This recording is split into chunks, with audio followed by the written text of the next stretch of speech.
Right now, imagine your mind becoming like still water, completely untouched by criticism, workplace stress, or life's chaos.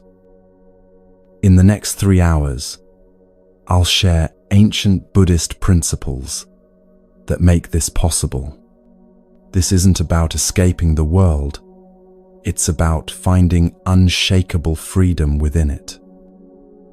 And if this resonates, let me know where you're listening from. Picture this moment. You wake up tomorrow morning, and something fundamental has shifted. The same challenging coworker walks by. The same traffic surrounds you. The same bills wait on your desk. But inside, you feel different. Centered, unshakable, like a mountain that watches storms pass without being moved. This isn't fantasy. It's what the Buddha discovered 2,500 years ago. That peace comes from within, that no external circumstance has the power to disturb your deepest essence unless you allow it. Whether you're listening during a stressful commute, lying in bed after a difficult day, or seeking comfort in a quiet space, you're exactly where you need to be. This moment is your invitation to step into something profound. Take a breath with me. If it feels right, grab a soft blanket or find a position where you can truly relax. This isn't just content you're consuming, it's a sanctuary you're entering. You chose to be here because something inside recognizes a truth, that the constant reactivity, the endless stress, the way external events seem to control your inner state, none of this is actually necessary. There's another way to live.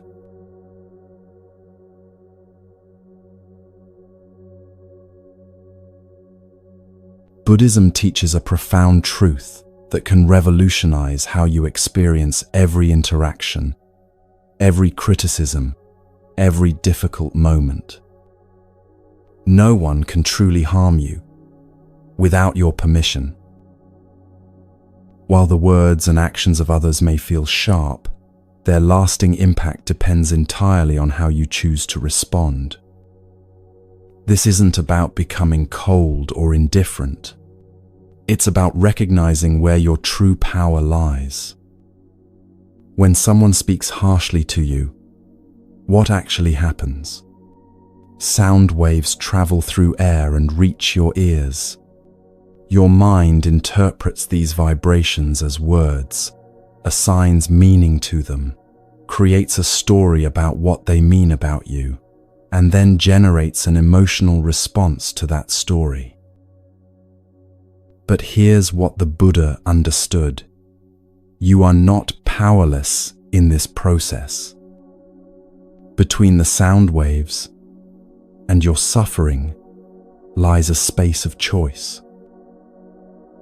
In that space lives your freedom. The Buddha's revelation came from direct experience, not philosophical theory. Under the Bodhi tree, he saw clearly how the mind creates its own suffering through attachment and identification. He realized that external events are neutral. They become painful only when filtered through our conditioned responses, our fears, our deeply held beliefs about ourselves. This understanding forms the foundation of what Buddhists call the second noble truth, that suffering arises from attachment. We attach to how we think things should be, how people should treat us, how life should unfold. When reality doesn't match our attachments, we suffer. But the attachment is optional. Think of the last time someone's words stung you. Notice how the actual speaking took perhaps 30 seconds, but your mind carried those words for hours, days, maybe weeks. The person moved on with their life while you replayed their words, analyzed their tone, imagined their intentions, and suffered over meanings you assigned to sounds that have already disappeared into silence. This is where the Buddha's teaching becomes liberating. The suffering wasn't in the words themselves, it was in your relationship to the words. And that relationship is something you can change. There's a powerful Zen story that illustrates this perfectly. Master Hakuin was a revered teacher who lived simply in a small village. One day, a young woman in the village became pregnant and, to avoid shame, falsely accused Hakuin of being the father. The villagers were outraged and came to confront him with anger and accusations. When they demanded an explanation, Hakuin simply said, "Is that so?" and continued with his daily activities. After the baby was born, the furious parents brought the child to Hakuin, insisting he take responsibility. Again, he calmly said, "Is that so?" and accepted the baby with tenderness, caring for the child as if it were his own. For months, Hakuin's reputation was destroyed. Former students abandoned him, villagers crossed the street to avoid him, and he was shunned by the community he had served faithfully for years. Through it all, he continued caring for the baby with love and dignity, never defending himself or expressing bitterness. Finally, the young woman could bear her guilt no longer and confessed that a local fisherman was the real father. The villagers rushed to Hakuin with apologies and praise, begging his forgiveness for their terrible mistake. They wanted to take the baby back and restore his honor. Hakuin simply said, "Is that so?" and gently returned the child. This story reveals something profound about how we create our own suffering. Hakuin could have spent months defending his reputation, arguing his innocence, or nurturing resentment toward those who wronged him. Instead, he remained centered in his true nature, unshaken by either condemnation or praise. His peace didn't depend on what others thought of him. When someone criticizes you, hurts your feelings, or treats you poorly, you have a choice. You can spend your precious energy defending, explaining, or resenting. Or you can meet the situation with the same unshakable presence that Hakuin demonstrated, acknowledging what is, without losing yourself in the story. When we cultivate inner peace, we become like a rooted tree in a storm. Have you ever watched an old oak during fierce winds? Its branches bend and sway, sometimes dramatically, but the tree itself remains grounded.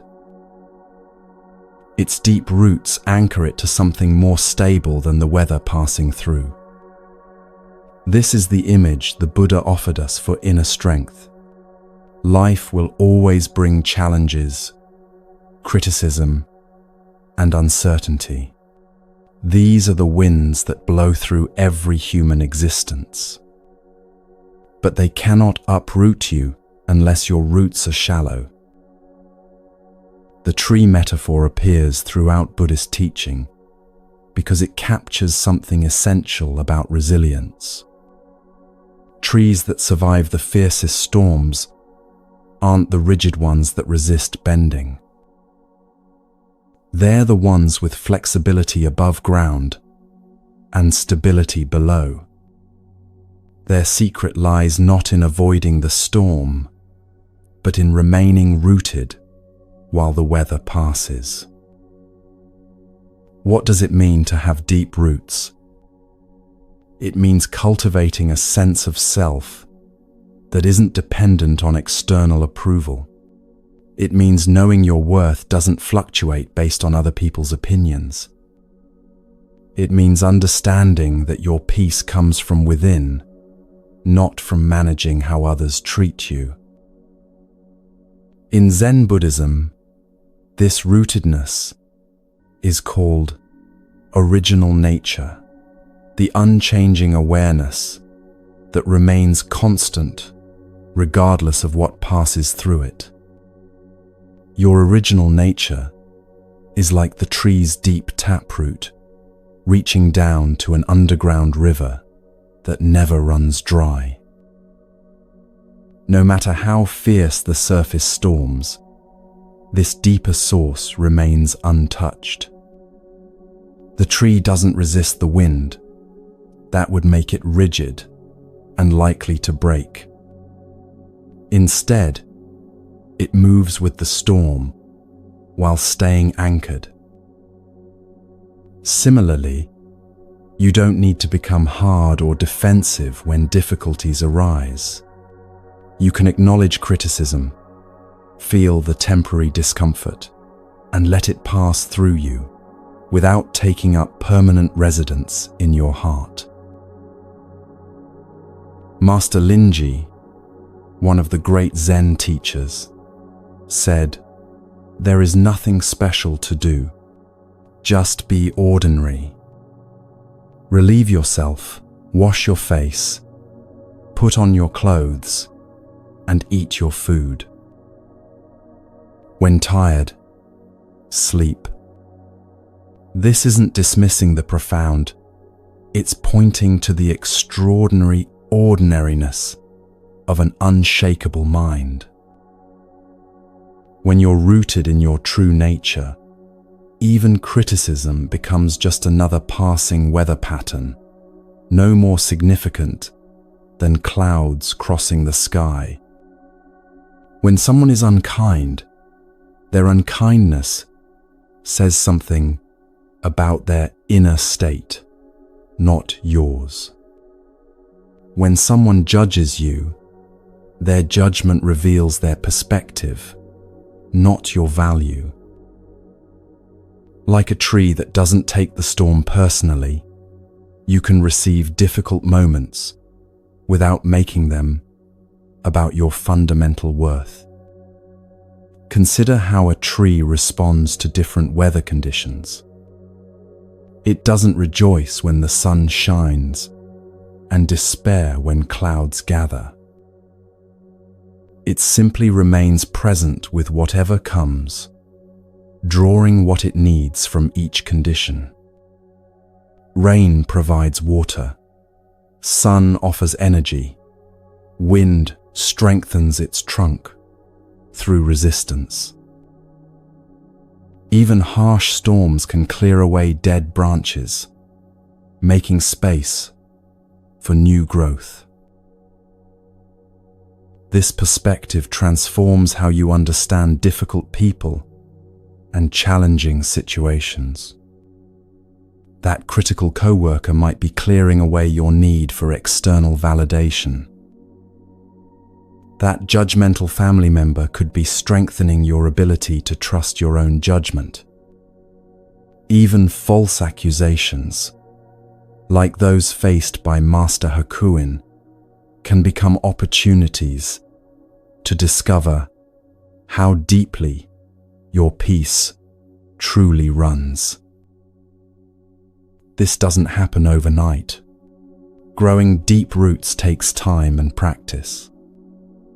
But every moment offers you the opportunity to choose your response rather than simply react. Every criticism becomes a chance to practice non-attachment. Every difficult person becomes a teacher, showing you where your roots need to grow deeper. The Buddha offered us gentle guidance for this journey when he said, "No one saves us but ourselves. No one can, and no one may. We ourselves must walk the path." This isn't a burden, it's an incredible gift. Think about what this really means. Your happiness doesn't depend on other people changing. Your peace doesn't require perfect circumstances. Your inner strength doesn't need external validation to exist. All of these treasures live within you, waiting to be discovered and cultivated. This teaching liberates us from the exhausting task of trying to control others. How much energy have you spent hoping someone would apologize, change their behavior, or finally understand you? How many hours have you lost to resentment, waiting for justice that may never come? The Buddha's insight offers a different path, the path of inner sovereignty. No one can give you lasting peace because it was never theirs to give. No one can take away your essential worth because it was never dependent on their approval.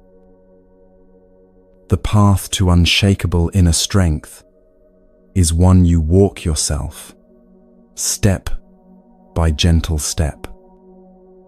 When we understand this deeply, we begin to see that those who hurt us are often trapped in their own suffering. The critical person may be criticizing themselves more harshly than they criticize you. The angry person might be carrying unhealed wounds that have nothing to do with you. This understanding doesn't excuse harmful behavior, but it helps you respond from wisdom rather than wounded reactivity. This understanding shifts everything. Instead of going through life hoping others will be kind, you develop kindness toward yourself. Instead of seeking validation from external sources, you learn to validate your own experience with compassion. Instead of trying to control how others behave, you focus on cultivating how you respond.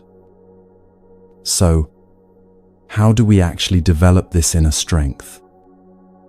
The Buddha offered 3 powerful practices that act like water and nutrients for our roots: mindfulness, meditation, and self-reflection. These aren't abstract concepts, but practical tools that can transform your daily experience.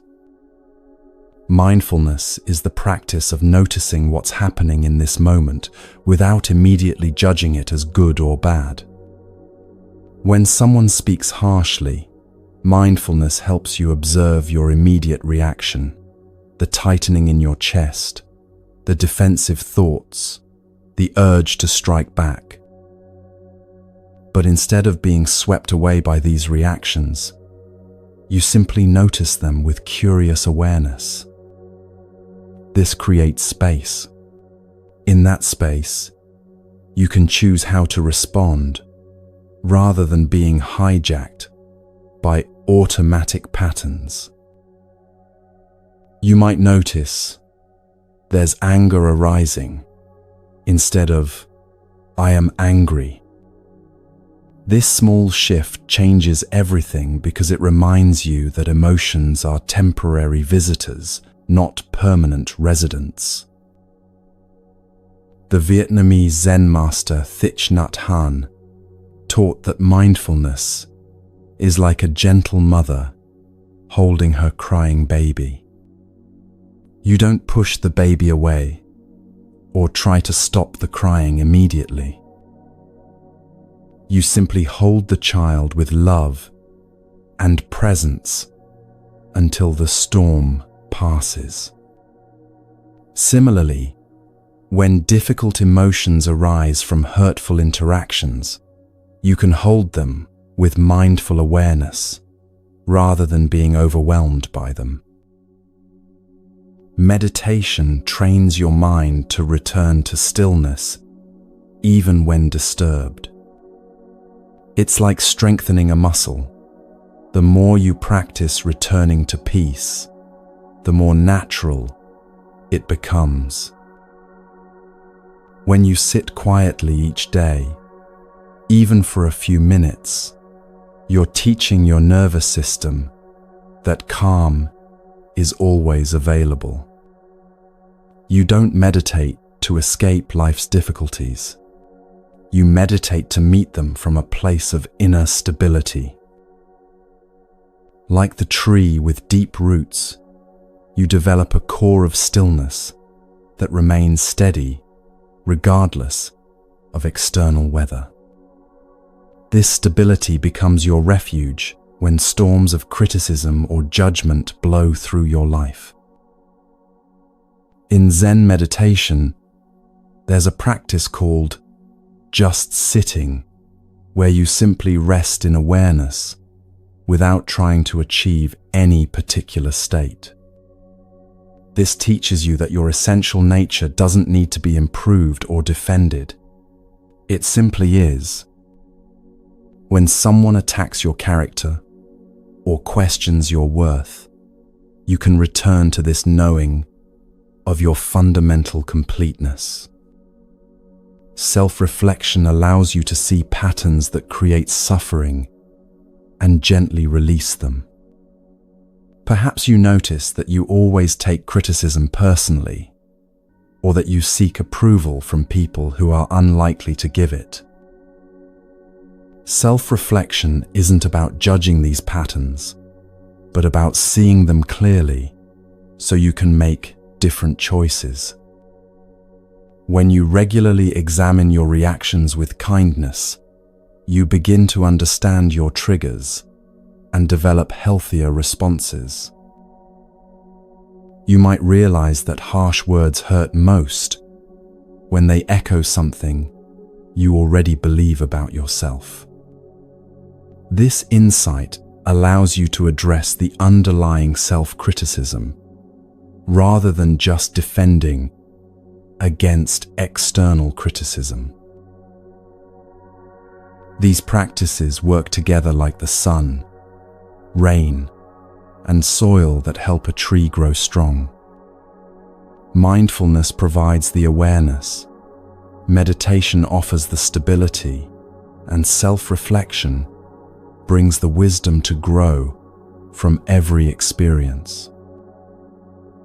Together they cultivate what the Buddha called right understanding, seeing clearly how suffering is created and how it can be dissolved. As you develop these inner resources, something beautiful happens. You begin to see insults, anger, and judgment as passing clouds, unable to darken the unshakable sky within you. Your essential nature becomes as vast and unchanging as space itself.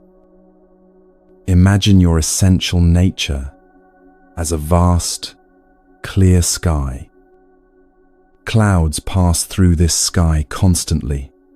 Some are fluffy and white, others are dark and stormy. But no cloud, no matter how dramatic, can stain or diminish the sky itself. The sky simply provides space for whatever weather appears, knowing that all clouds are temporary. When someone speaks unkindly, their words are like a passing storm cloud. You can acknowledge the cloud without believing you are the cloud. You can feel the temporary shadow without forgetting the clear sky that remains untouched beneath. This isn't spiritual bypassing or emotional numbness. It's recognizing the difference between the weather and the sky. This doesn't mean becoming emotionally numb. You still feel the rain when storm clouds pass through. But you know the rain is temporary and the sky is permanent. You can be present with difficult emotions without being defined by them.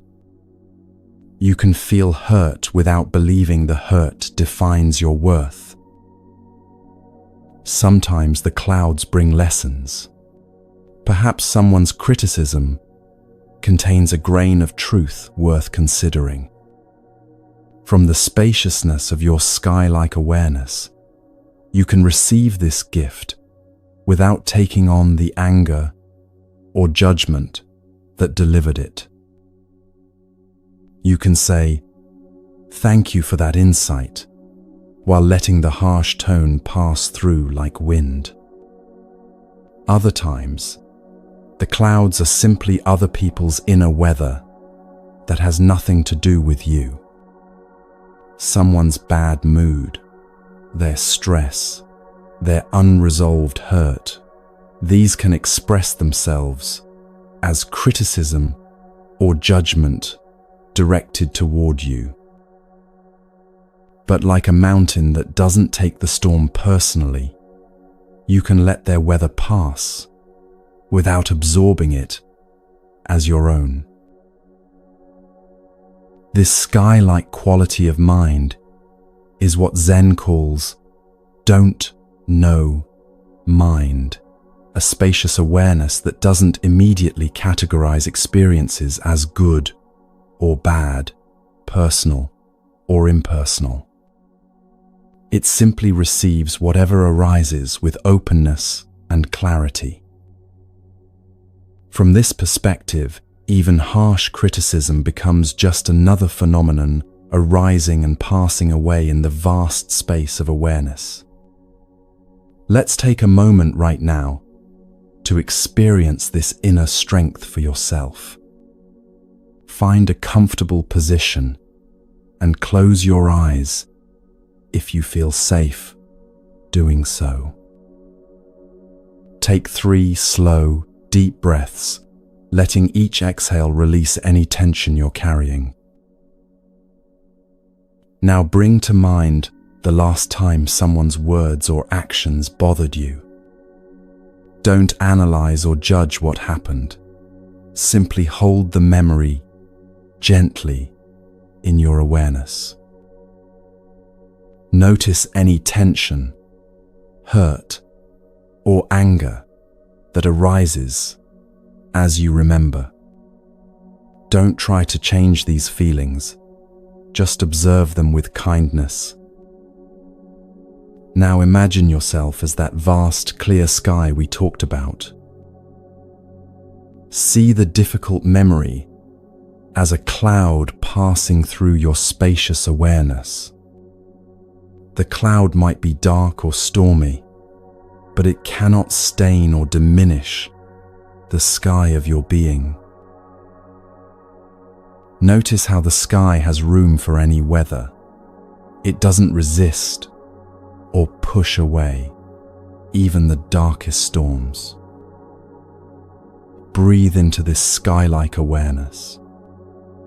Let the cloud of the difficult memory simply exist within your vast space without resisting it or pushing it away.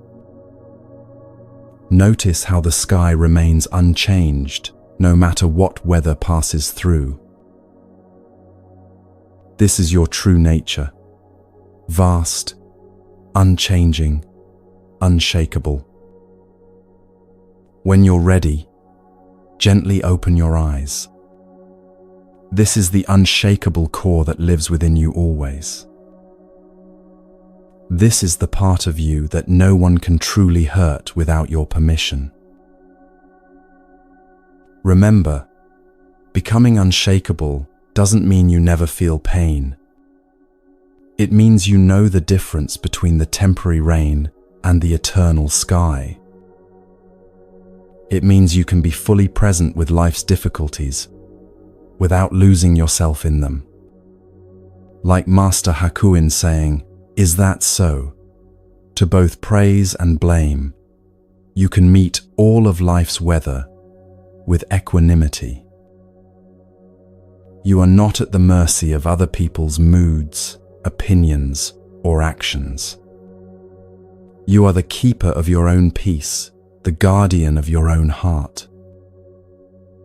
And in this truth, you find a freedom that no external circumstance can take away.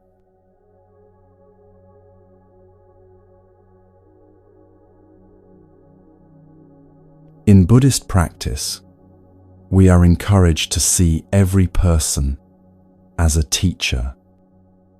This means that every encounter, whether it brings comfort or discomfort, offers a lesson for our growth. As the Buddha said, "When watching after yourself, you watch after others.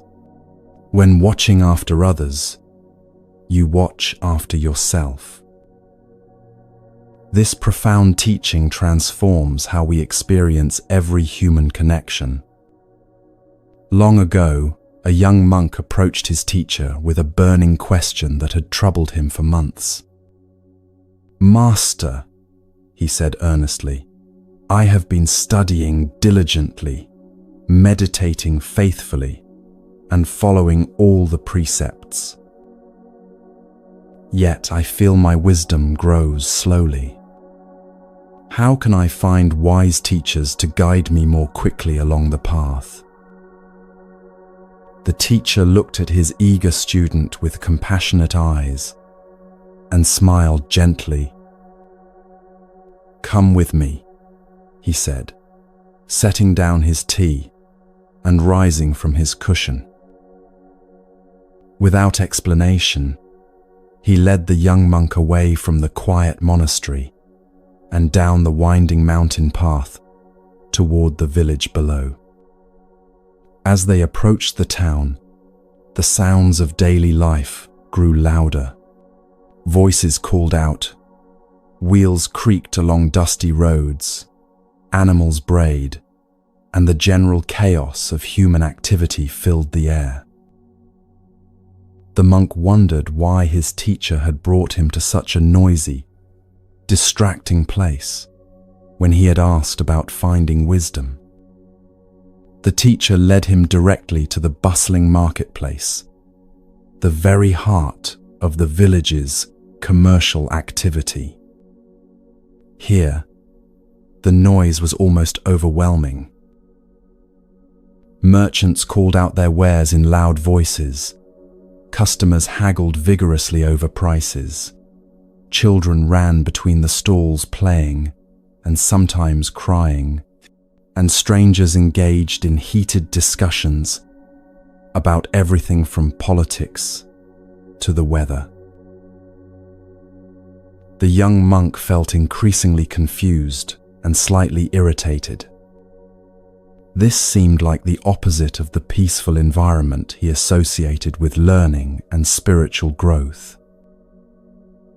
He was about to voice his confusion when his teacher stopped in the center of the market square and gestured broadly at the scene around them.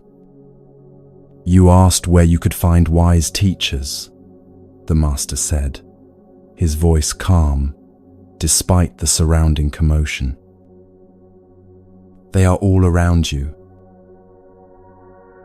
The monk looked around with fresh eyes, but saw only what he had seen before. "Master, I don't understand," he said, his voice betraying his bewilderment. "I see merchants concerned only with profit, customers focused on getting the best deals, children being disruptive, and people arguing about trivial matters. Where are the wise teachers in all of this chaos?" The teacher's smile deepened as he pointed to a kind merchant who was patiently explaining the qualities of his rice to an elderly customer, even taking extra time to help her select the best grains for her small budget. "Watch him," the teacher said. "See how he treats each customer with respect, regardless of how much they can afford to spend. He teaches you about genuine generosity, not just giving when it's easy, but serving others with care, even when profit is small." The monk watched and began to see the merchant differently.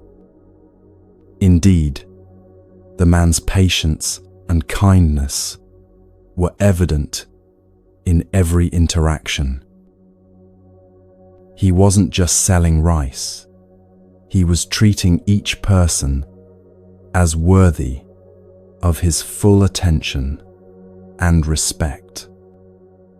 "Now observe her," the teacher continued, indicating a woman at a nearby stall who was arguing loudly with a vendor about the quality of his vegetables. Her voice was sharp, her manner demanding, and several other customers were backing away from the unpleasant scene. "What could she possibly teach me?" the monk asked, feeling his earlier irritation return.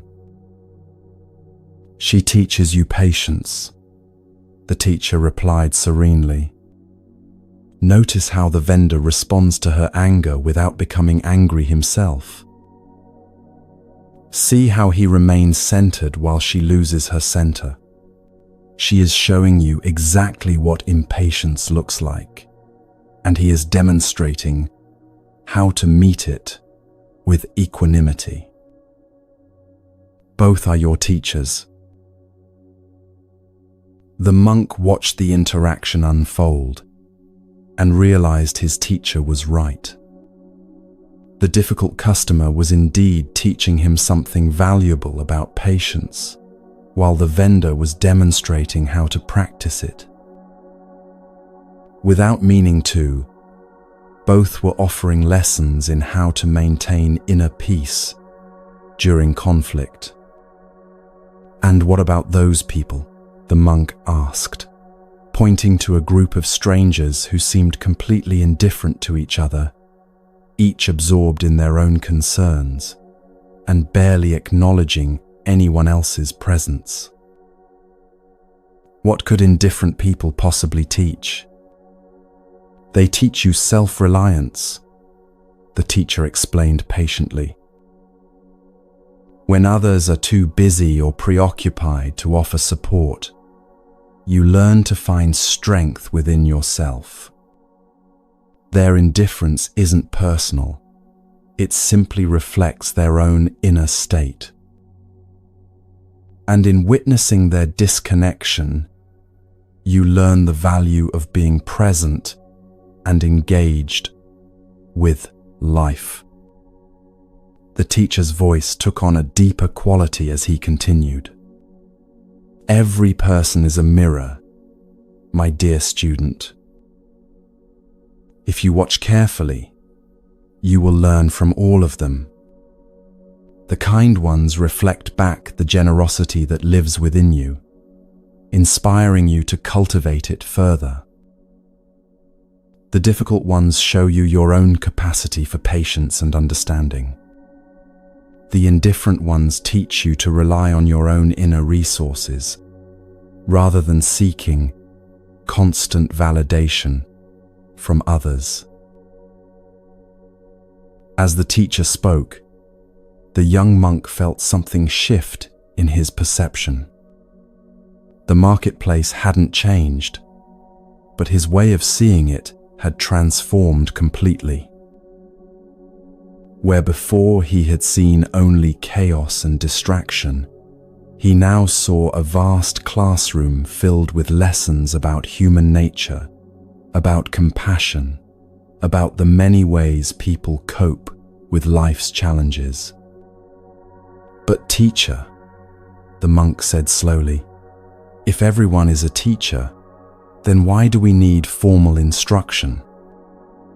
Why do we need monasteries and masters?" The teacher chuckled softly. "Formal teachers help you recognize the lessons that are always present. We point out what you might otherwise miss. But once you develop the eyes to see, every moment becomes an opportunity for learning. Every person becomes a messenger, carrying wisdom." From that day forward, the monk's entire world became his classroom. He no longer waited for special teachers or perfect conditions to appear. Instead, he approached each person he met with curiosity and openness, wondering what lesson they might offer. His spiritual practice transformed from something he did in isolation to something he lived in every interaction. The merchant's gift of patience becomes even more profound when we understand how difficult people serve as our most powerful teachers. Think about the last person who really tested your patience. Perhaps it was someone who cut in front of you in line, a co-worker who consistently missed deadlines, or a family member who always seemed to push your buttons. These individuals aren't accidents in your life. They're opportunities, disguised as annoyances. Every time someone triggers your impatience, they're offering you a chance to practice equanimity.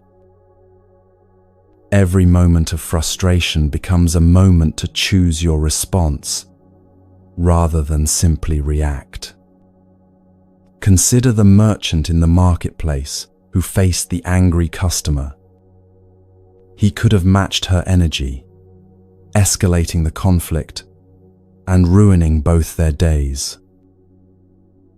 Instead, he used her difficulty as a practice ground for patience. Her anger became his teacher, showing him exactly how to remain centered when someone else loses their center. This perspective doesn't mean you should seek out difficult people or tolerate abuse. It means recognizing that when challenging people do appear in your life, they bring gifts wrapped in uncomfortable packaging. The gift of patience, the gift of compassion, the gift of learning to maintain your peace, regardless of external circumstances. There's a deeper teaching here about the nature of patience itself. Patience isn't passive endurance or gritting your teeth while you wait for something to end. True patience is an active presence that remains open and responsive even when faced with difficulty. It's the quality of mind that can hold space for whatever arises without needing to fix, change, or escape it immediately. When you practice patience with difficult people, you're not just developing a useful social skill. You're cultivating a fundamental quality of awakened consciousness. You're learning to meet life as it is, rather than as you wish it were.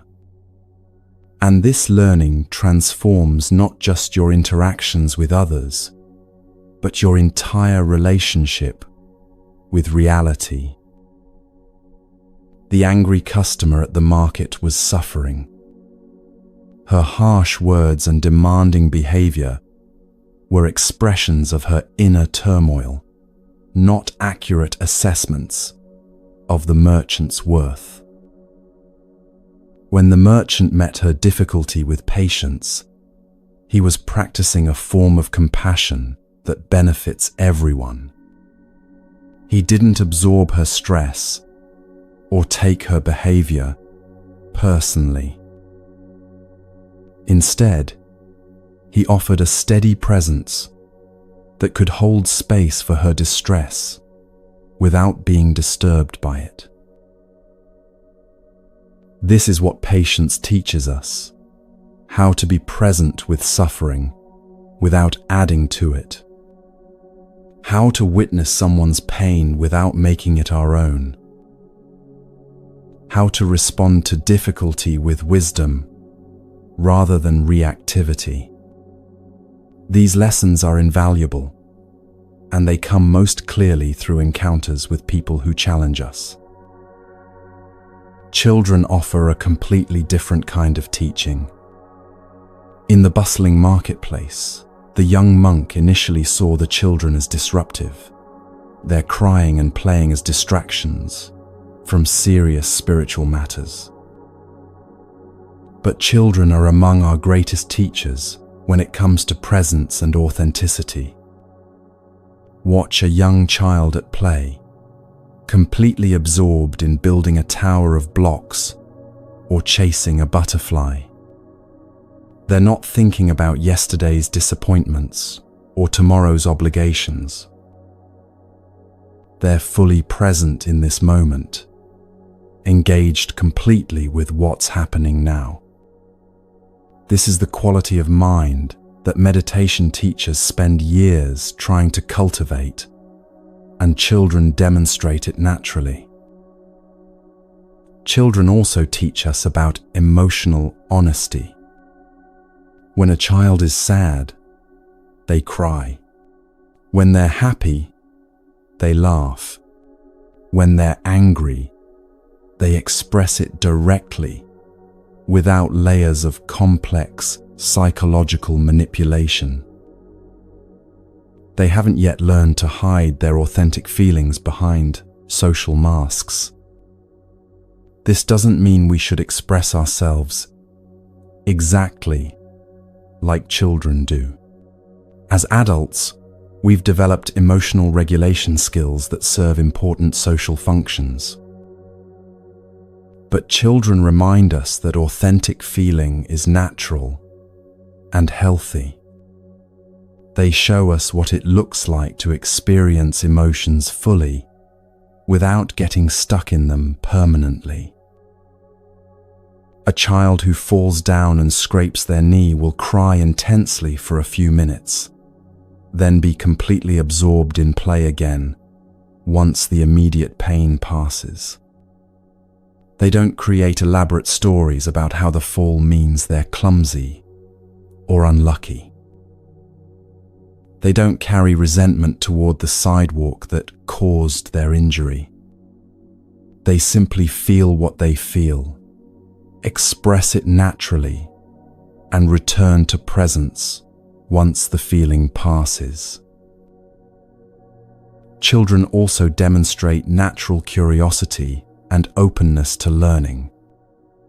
They ask questions without worrying about appearing ignorant. They explore their environment with wonder rather than cynicism. They approach new experiences with excitement rather than anxiety about potential failure. This childlike quality of openness is what Zen Buddhism calls beginner's mind, approaching each moment with fresh eyes, free from the burden of past conditioning. Children haven't yet accumulated the mental habits that make adults assume they already know how things should be. They meet each experience with genuine curiosity about what might happen next. In the marketplace, a child might be fascinated by the way sunlight filters through the fabric of the stalls, creating dancing patterns of light and shadow. An adult would likely walk right past this everyday miracle without noticing. The child's attention isn't focused on getting somewhere or accomplishing something. They're simply present with the beauty of this moment, teaching anyone who pays attention how to see wonder in ordinary circumstances. When children cry or become upset in public, they're also teaching us about the naturalness of emotional expression. Adults often judge crying children as poorly behaved or their parents as inadequate. But children are simply being authentic about their inner experience. They haven't learned to suppress their feelings for the comfort of others. In their unfiltered expression, they remind us that emotions are meant to be felt and released, not stored and analyzed endlessly. The Buddha's teaching about watching after yourself and others reveals something profound about the interconnected nature of learning and growth. When you observe yourself carefully, your reactions, your patterns, your habitual responses, you develop insight into the human condition that applies to everyone. Similarly, when you watch others with compassion and curiosity, you learn about aspects of yourself that might otherwise remain hidden. This isn't about judging or analyzing others. It's about recognizing that we're all expressions of the same fundamental human nature. The kindness you see in another person exists within you as well. The patience you witness in someone facing difficulty shows you your own capacity for equanimity. Even the anger or fear you observe in others can teach you about these energies as they arise in your own experience. Every person becomes a mirror, reflecting back different aspects of your own nature. When you see clearly, you realize that separation is an illusion. We're all students and teachers for each other in the great classroom of life. This understanding transforms every interaction into an opportunity for sacred learning. The checkout person at the grocery store becomes a teacher of patience or efficiency. The stranger on public transportation becomes a lesson in presence or distraction. The difficult family member becomes an invitation to practice unconditional love. When you approach life this way, boredom becomes impossible. How can you be bored when every person you meet carries wisdom? Every situation offers lessons. Every moment provides opportunities for growth. The mundane becomes sacred when viewed through eyes that see teachers everywhere. This doesn't mean forcing yourself to find lessons in every interaction or becoming analytical about human behavior. It means cultivating a gentle curiosity about life and maintaining openness to what each person might offer. Sometimes the lesson is obvious. Someone's kindness inspires you to be more generous. Other times the teaching is subtle. Someone's distraction reminds you to be more present. The key is approaching each encounter with what Buddhists call don't know mind, a quality of openness that doesn't assume it already knows what will happen or what someone will be like. This fresh perspective allows you to see people as they actually are, rather than through the filter of your expectations. In the marketplace of daily life, every conversation becomes a classroom. The person who compliments your shirt teaches you about appreciation.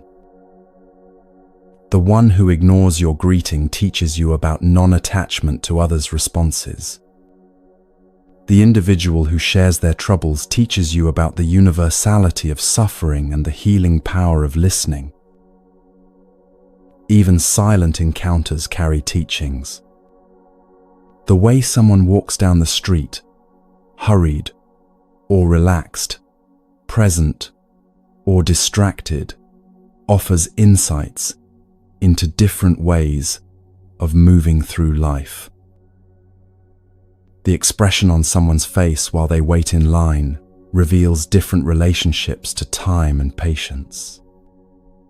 The energy someone brings to a shared elevator ride demonstrates various approaches to sharing space with strangers. When you see the world as your classroom, you develop what might be called sacred sight, the ability to perceive the extraordinary wisdom hidden within ordinary human interactions. This perspective cultivates humility because you realize how much there is to learn from everyone. It also develops compassion because you begin to see that everyone is doing the best they can with the understanding they currently have. Most importantly, it transforms daily life from a series of random encounters into a continuous opportunity for spiritual growth. You can begin practicing sacred seeing right now, wherever you are. Start by simply noticing the people around you with fresh eyes. Instead of quickly categorizing them or making assumptions about their lives, try to see them as fellow travelers on the path of being human. When someone does something that annoys you today, pause before reacting and ask yourself, what might this person be teaching me?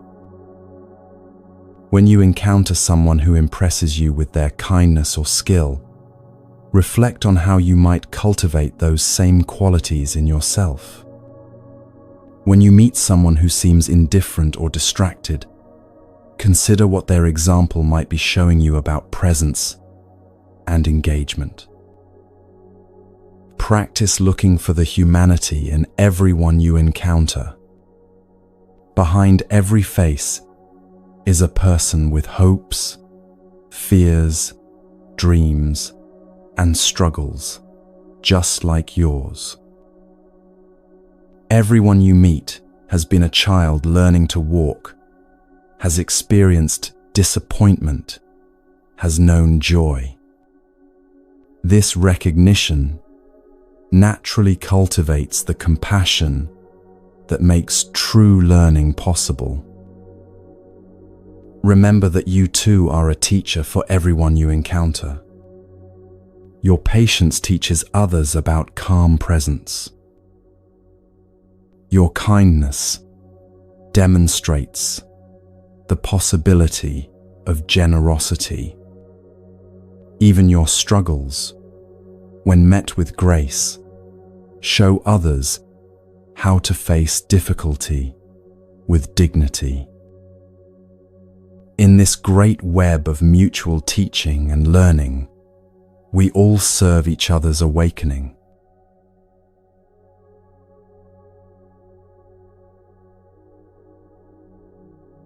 In Buddhism, acceptance is not resignation. It is a conscious choice to meet reality as it is without resistance or judgment. The Buddha taught, accept what is, let go of what was, and have faith in what will be. This is the essence of living in harmony with the present moment. There's a teaching story that has guided countless seekers toward this understanding. A young monk was given the honor of carrying a precious bowl of water up a steep mountain path to the monastery temple. This wasn't ordinary water. It had been blessed in a sacred ceremony and was destined for an important ritual that would take place at sunset. The monk felt the weight of responsibility as he began his careful ascent. Each step required balance and attention as the narrow path wound through rocky terrain and dense forest. He moved slowly and deliberately, protecting the precious cargo he carried. For the first hour, everything went perfectly. But as he navigated a particularly challenging section where the path curved sharply around a large boulder, his foot slipped on loose gravel.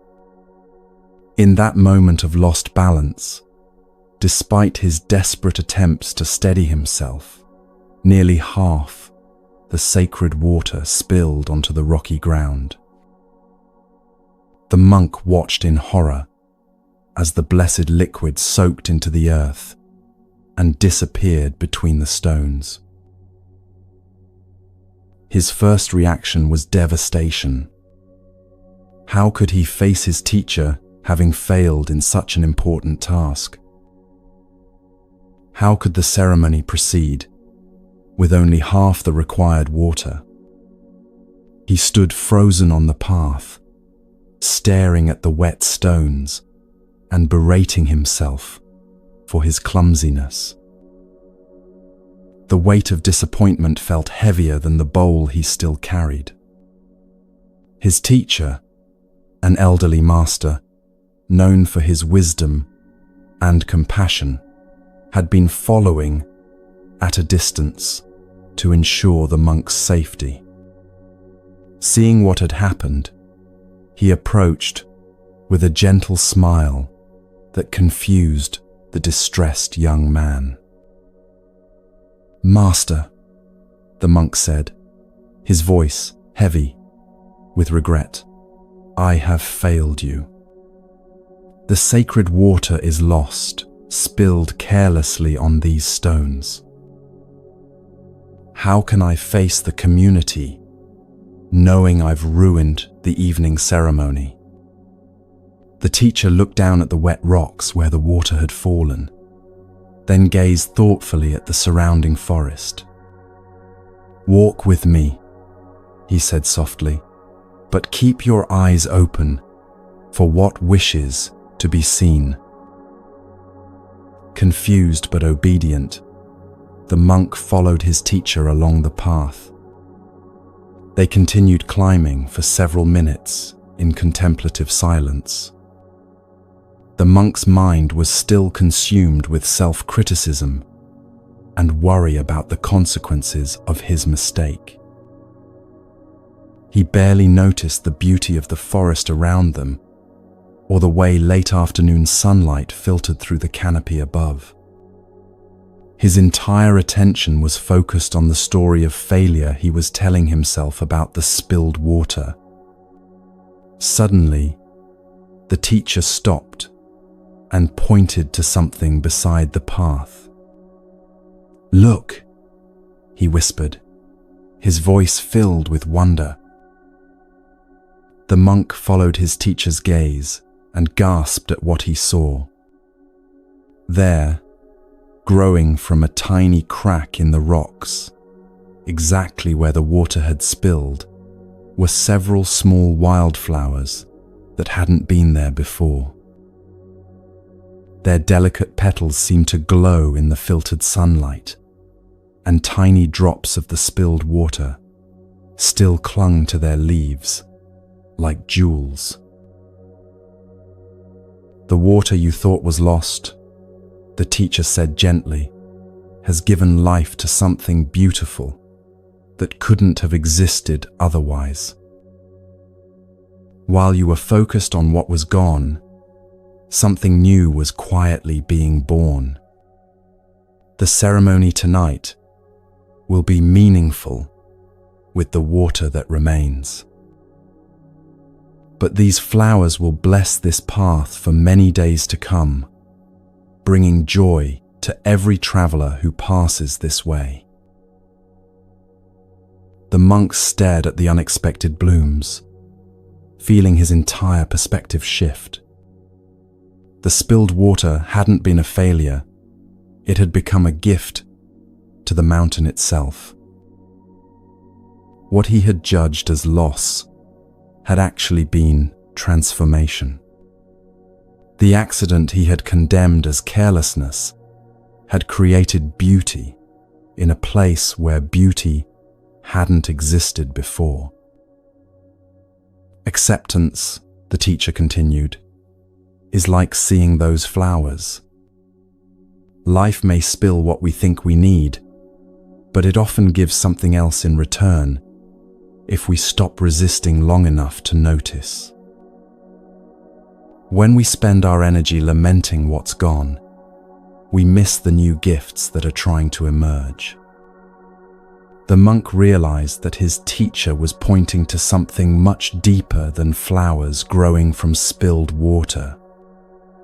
He was learning about the nature of life itself, how loss and gain are part of the same process, how what appears to be failure can become the seed of unexpected beauty.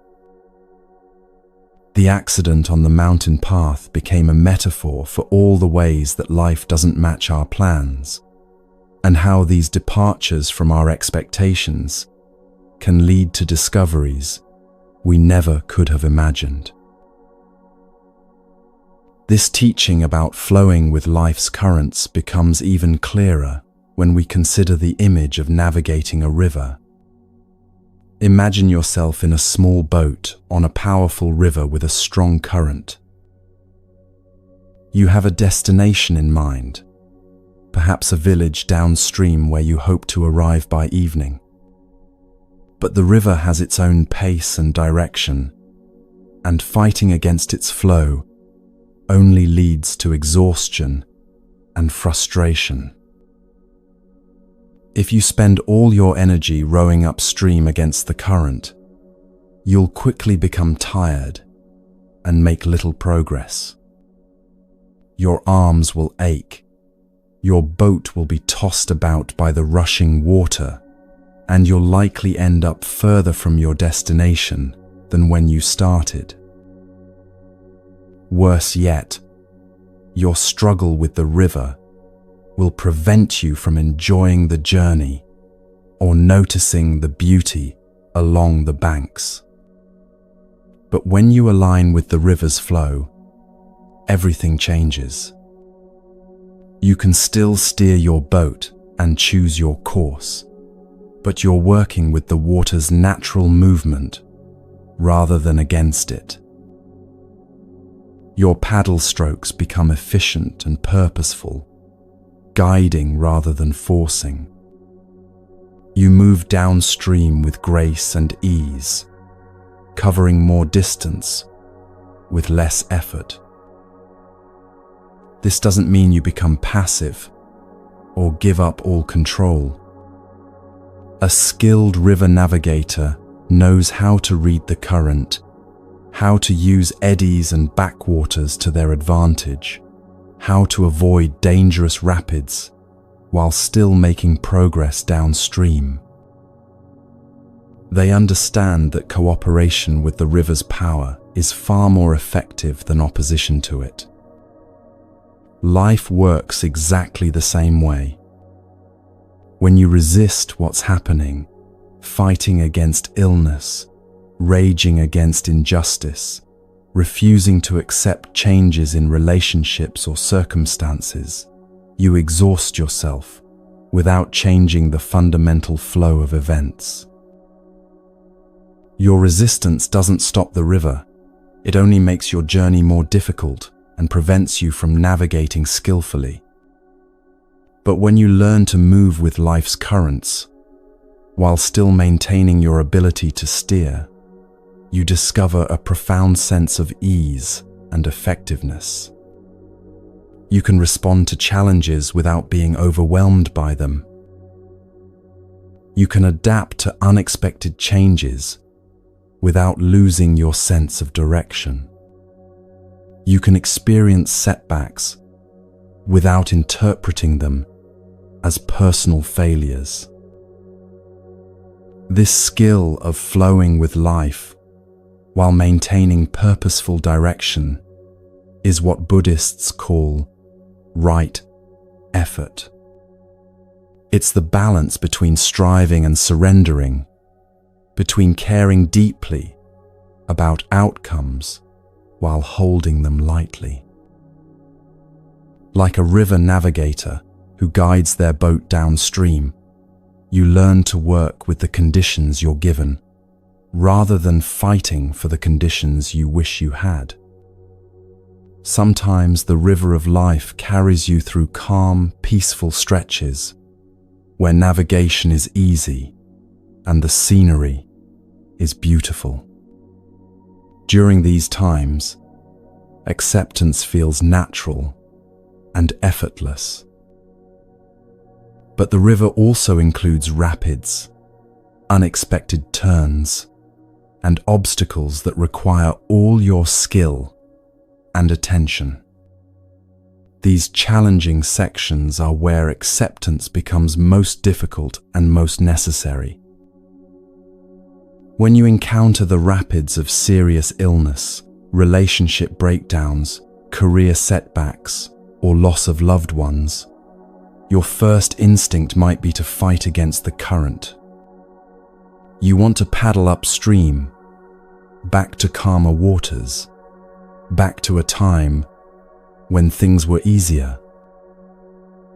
But the river only flows in one direction, forward through time, forward through experience, forward through the continuous unfolding of life. Acceptance in these moments doesn't mean giving up or becoming passive. It means acknowledging the reality of your current situation while using all your wisdom and skill to navigate it as well as possible. You still paddle, you still steer, you still make choices about how to respond. But you do all of this in cooperation with the river rather than in opposition to it.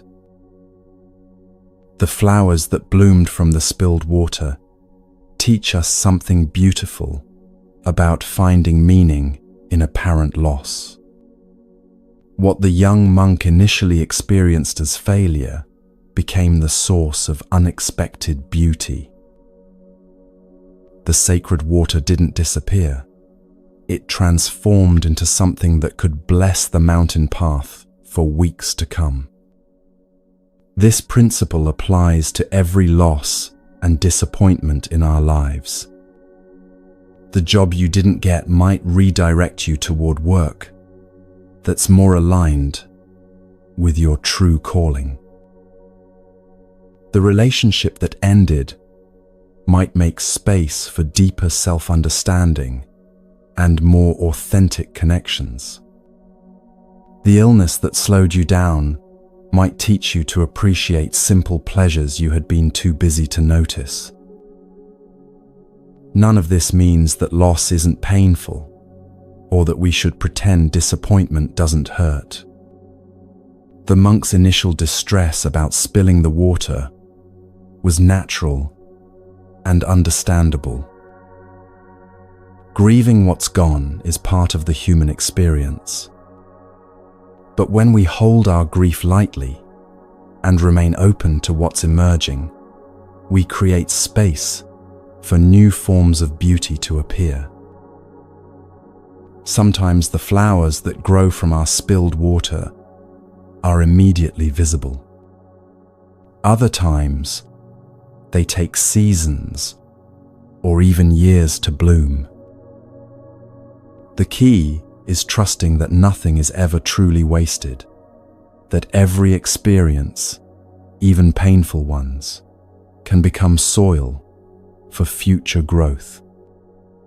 This doesn't minimize the reality of loss, but it opens us to the possibility that loss and gain are part of the same mysterious process. When you lose something precious, whether it's a person, a dream, a capability, or a phase of your life, you can honor what's gone while remaining curious about what wants to emerge. The love you felt for someone who died doesn't disappear. It can transform into deeper compassion for others who are grieving. The career that ended might become the foundation for discovering talents you never knew you had. The health challenges that change your body's capabilities might lead to appreciating life in ways that perfect health never could. This perspective requires what might be called transformational vision, the ability to see potential beauty in apparent destruction, to recognize that endings are also beginnings. It's the wisdom of the seasons, understanding that autumn's falling leaves become spring's fertile soil. Nothing in nature is ever truly lost. It simply changes form and continues contributing to the ongoing dance of life. The Buddha's teaching about accepting what is, letting go of what was, and having faith in what will be, offers a complete framework for living in harmony with change. Accept what is doesn't mean you have to like everything that happens. It means acknowledging reality without adding the extra suffering that comes from resistance. Let go of what was addresses our tendency to cling to the past, whether we're holding on to beautiful memories or painful regrets. The past shaped you, but it doesn't define you. Yesterday's successes don't guarantee today's happiness, and yesterday's failures don't determine today's possibilities. Letting go creates space for fresh experiences and new ways of being.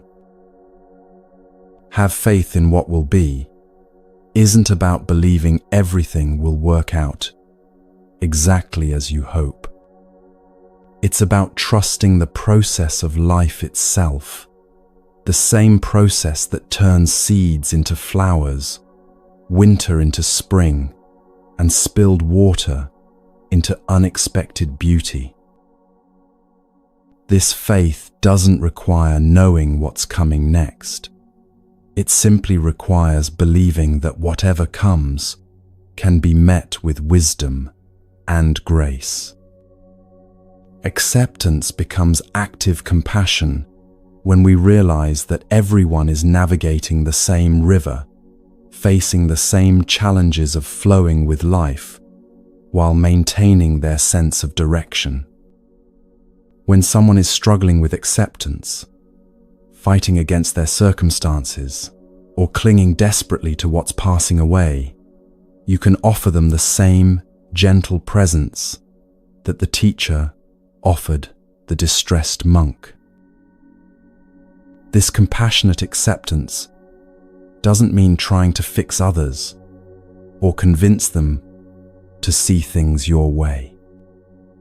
It means creating space for their experience exactly as it is, without judgment or the need to change anything. Sometimes the most healing thing you can offer someone is your willingness to sit with them in their pain without trying to make it go away. When you practice acceptance toward others, you're also practicing it toward yourself. Every time you refrain from judging someone's struggle, you strengthen your ability to meet your own struggles with kindness. Every moment you choose understanding over criticism, you cultivate the inner environment where true healing becomes possible. Compassionate acceptance also recognizes that resistance is often a necessary stage in the process of letting go. Just as the monk needed to feel his disappointment about the spilled water before he could see the flowers, we sometimes need to fully experience our resistance before we can surrender it. Rushing toward acceptance can become another form of resistance, fighting against the natural process of coming to terms with reality.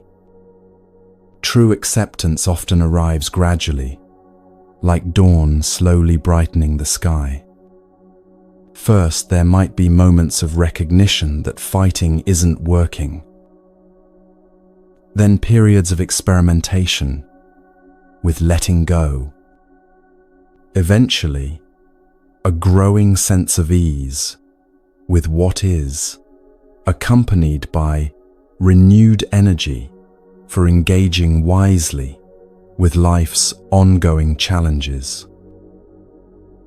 Acceptance also becomes active compassion when you realize that your own peace contributes to the peace of the world. When you stop adding your resistance to the world's suffering, you become a source of calm stability that others can feel. Your acceptance doesn't solve everyone's problems, but it creates a pocket of tranquility in the midst of chaos. Like the flowers growing from spilled water, your peaceful presence becomes a blessing that extends far beyond your immediate circumstances. Let's create a gentle practice for letting go with love that you can carry into your daily life. Find a quiet space where you can sit comfortably for a few minutes without interruption. Close your eyes and take 3 slow, deep breaths, allowing each exhale to release any tension you're holding. Bring to mind something you've been resisting or struggling to accept. It might be a change in your life circumstances, a loss you're grieving, or a situation that isn't unfolding as you hoped. Hold this situation gently in your awareness, without trying to fix or change anything about it. Now, imagine holding this situation like a bird that has landed in your open palms. You can appreciate the bird's beauty, feel its warmth, and enjoy its presence for as long as it chooses to stay. But you cannot force it to remain, and trying to grasp it tightly would only cause harm to both of you. With each breath, practice the gentle art of holding without grasping.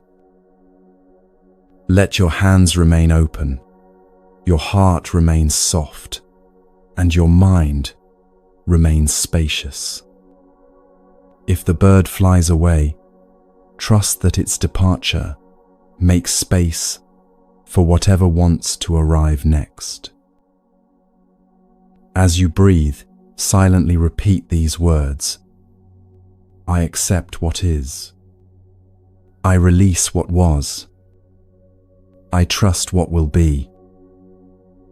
Let these phrases become like a gentle river, carrying away your resistance and flowing toward peace. When you're ready, slowly open your eyes and carry this quality of open-handed acceptance into your day. Remember that letting go isn't about not caring. It's about caring so deeply that you're willing to love without conditions, to hold without grasping, and to trust the mysterious process that turns all our spilled water into flowers.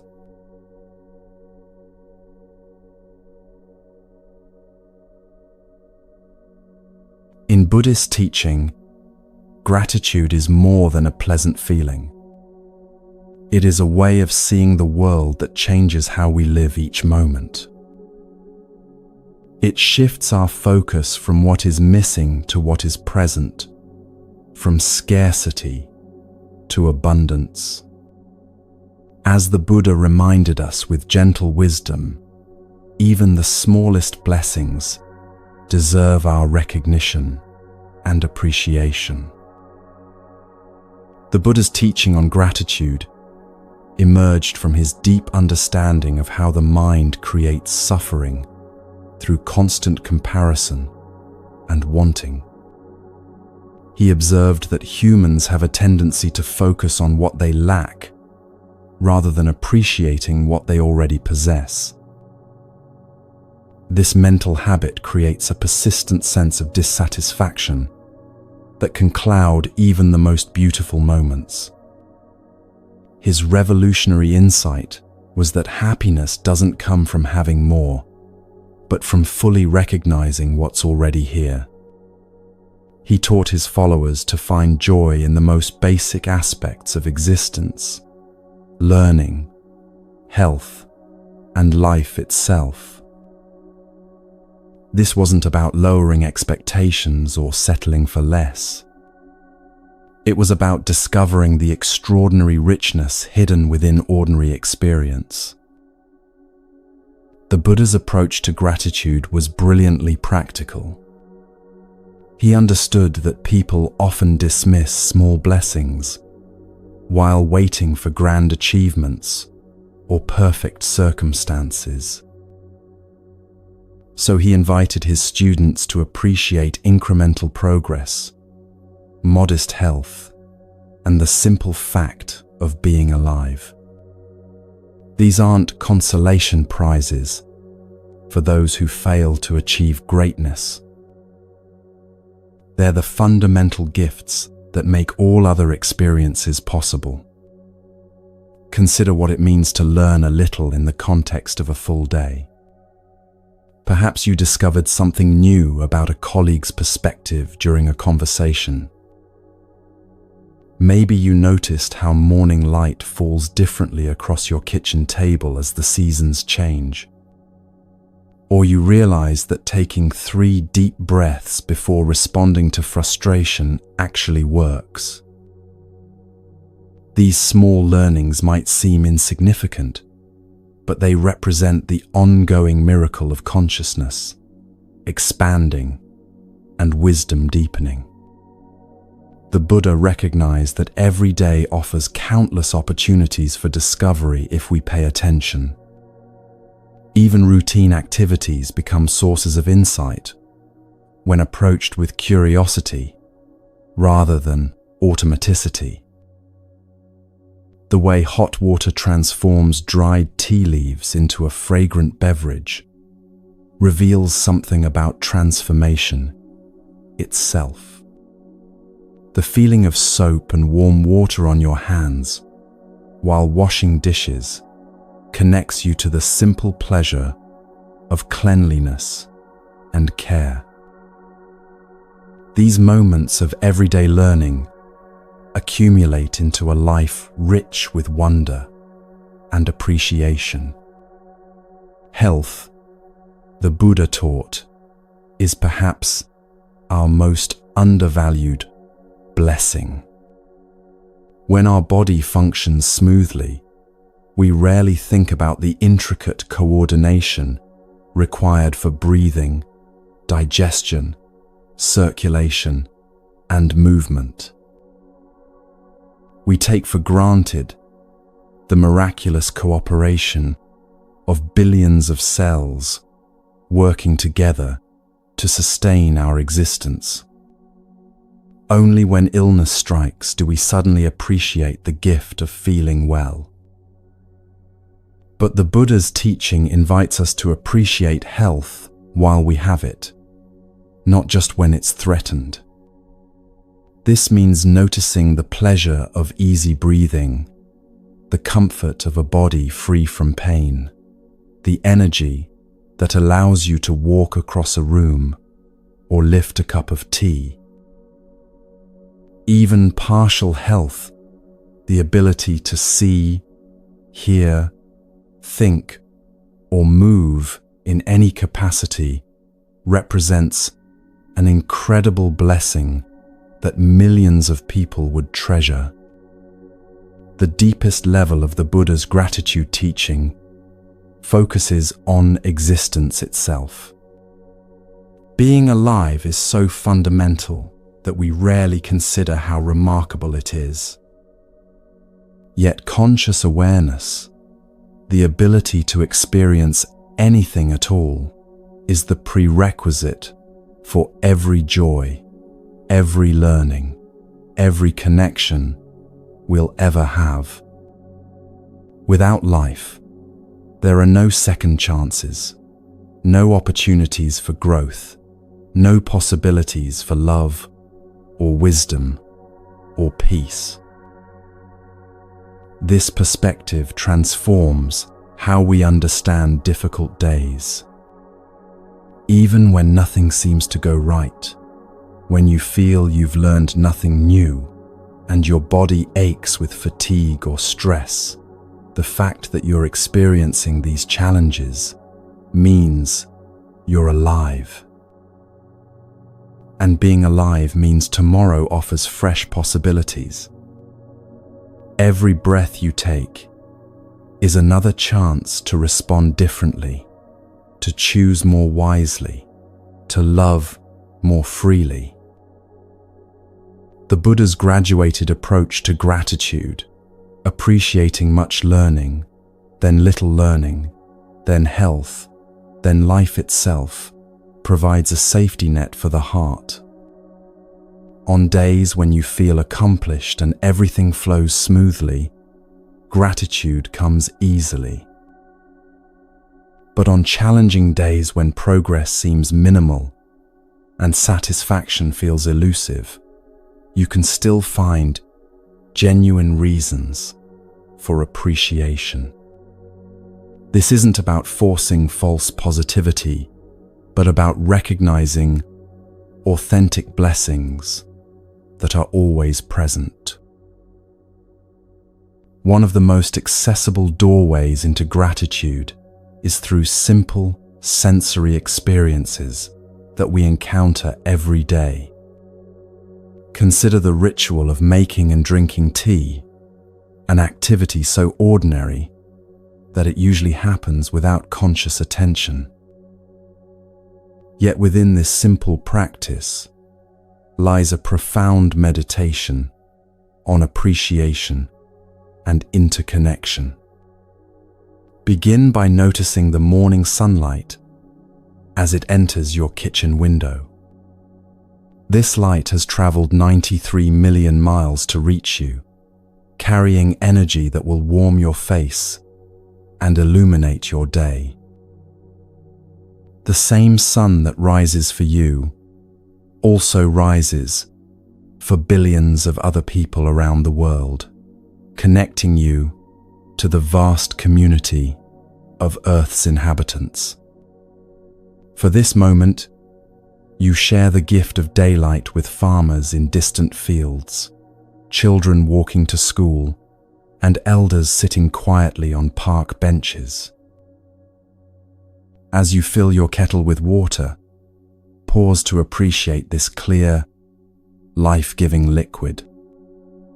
The water flowing from your tap has moved through an incredible journey, falling as rain, flowing through rivers, being purified by natural processes and human ingenuity. It carries minerals from ancient rocks and has been part of countless other lives before reaching you.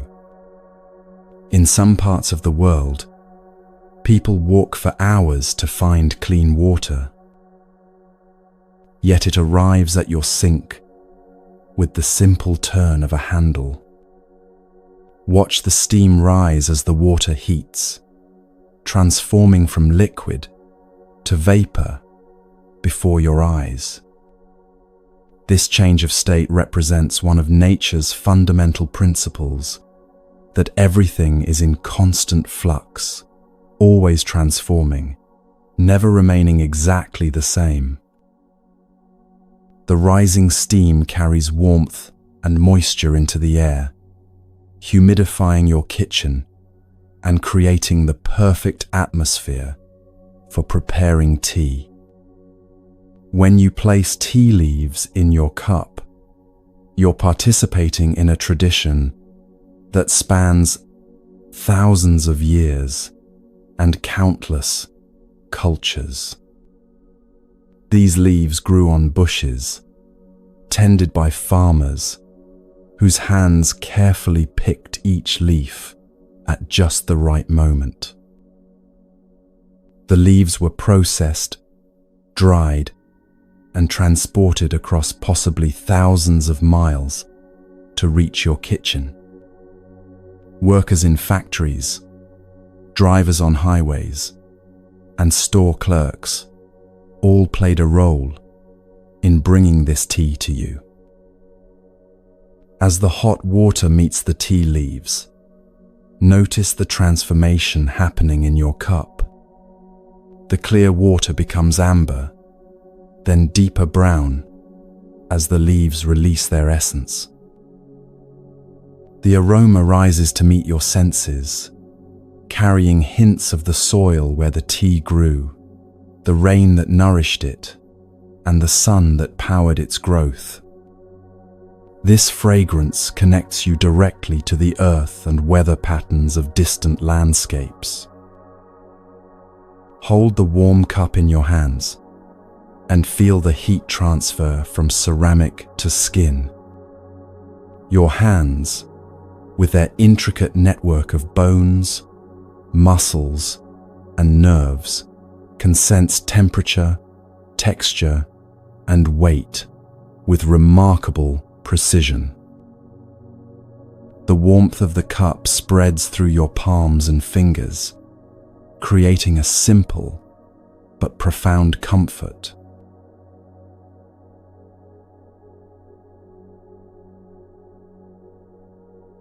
This sensation of warmth connects you to the fire that heated the water, the earth that provided the clay for the cup, and the hands that shaped it. Take your first sip slowly, allowing the liquid to fill your mouth before swallowing. Notice how your taste buds recognize different flavors, perhaps earthiness, sweetness, or subtle bitterness. Your body immediately begins the process of absorbing the liquid, distributing it to cells throughout your system. The caffeine, if present, will soon reach your brain, gently increasing alertness and focus. This simple tea-drinking meditation reveals layers of gratitude that are present in every moment, but usually overlooked. The sun, water, earth, plants, and countless human beings have all contributed to this one cup of tea. Your ability to see, smell, taste, and feel allows you to receive all these gifts. Even your capacity to reflect on the experience represents the remarkable nature of human consciousness. When we expand this awareness beyond tea to encompass our entire daily experience, we begin to see the vast web of interconnection that supports every moment of our lives. The Buddha taught that nothing exists independently. Everything arises through the cooperation of countless conditions. This insight naturally cultivates what he called interdependence awareness, recognizing how profoundly connected we are to all life. Consider the simple act of breathing, which happens automatically thousands of times each day. The oxygen you breathe was produced by trees and plants through photosynthesis, their gift to all breathing creatures. These plants absorbed carbon dioxide that you and others exhaled, creating a perfect cycle of mutual support. Every breath you take connects you directly to the forest ecosystems and urban gardens that produce the air you need to live. The food you eat carries the energy of the sun, stored in grains, fruits, and vegetables through the miracle of plant growth. Farmers planned, planted, tended, and harvested these crops, often working in challenging weather conditions to provide nourishment for people they'll never meet. Transportation workers, grocery store employees, and countless others participated in bringing this food from farm to your table. Even the soil that grew your food was enriched by generations of decomposing plants and animals, each contributing to the fertility that sustains new life. The clothes you wear were created through the cooperation of plants that grew cotton or other fibers, animals that provided wool, and workers who spun, wove, cut, and sewed these materials into garments.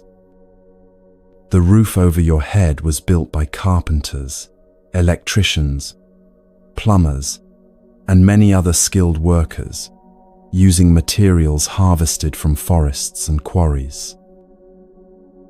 Even the knowledge you used to navigate daily life was passed down through generations of teachers, writers, and wisdom keepers who preserved and shared human understanding.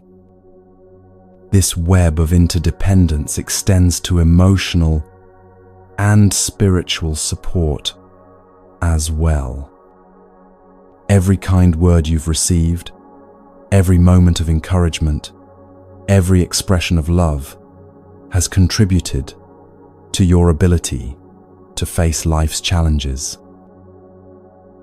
The scientists who developed modern medicine, the engineers who designed safe transportation, and the countless people who maintain the infrastructure of civilization all contribute to your well-being in ways that are usually invisible.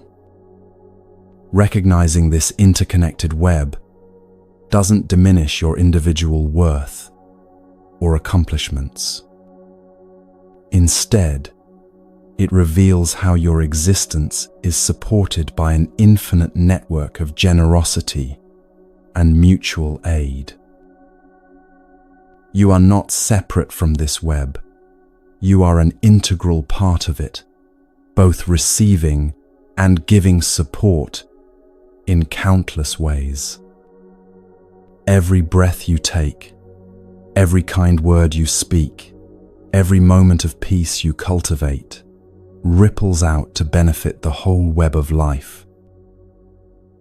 As the Buddha said, with such beautiful simplicity, let us rise up and be thankful.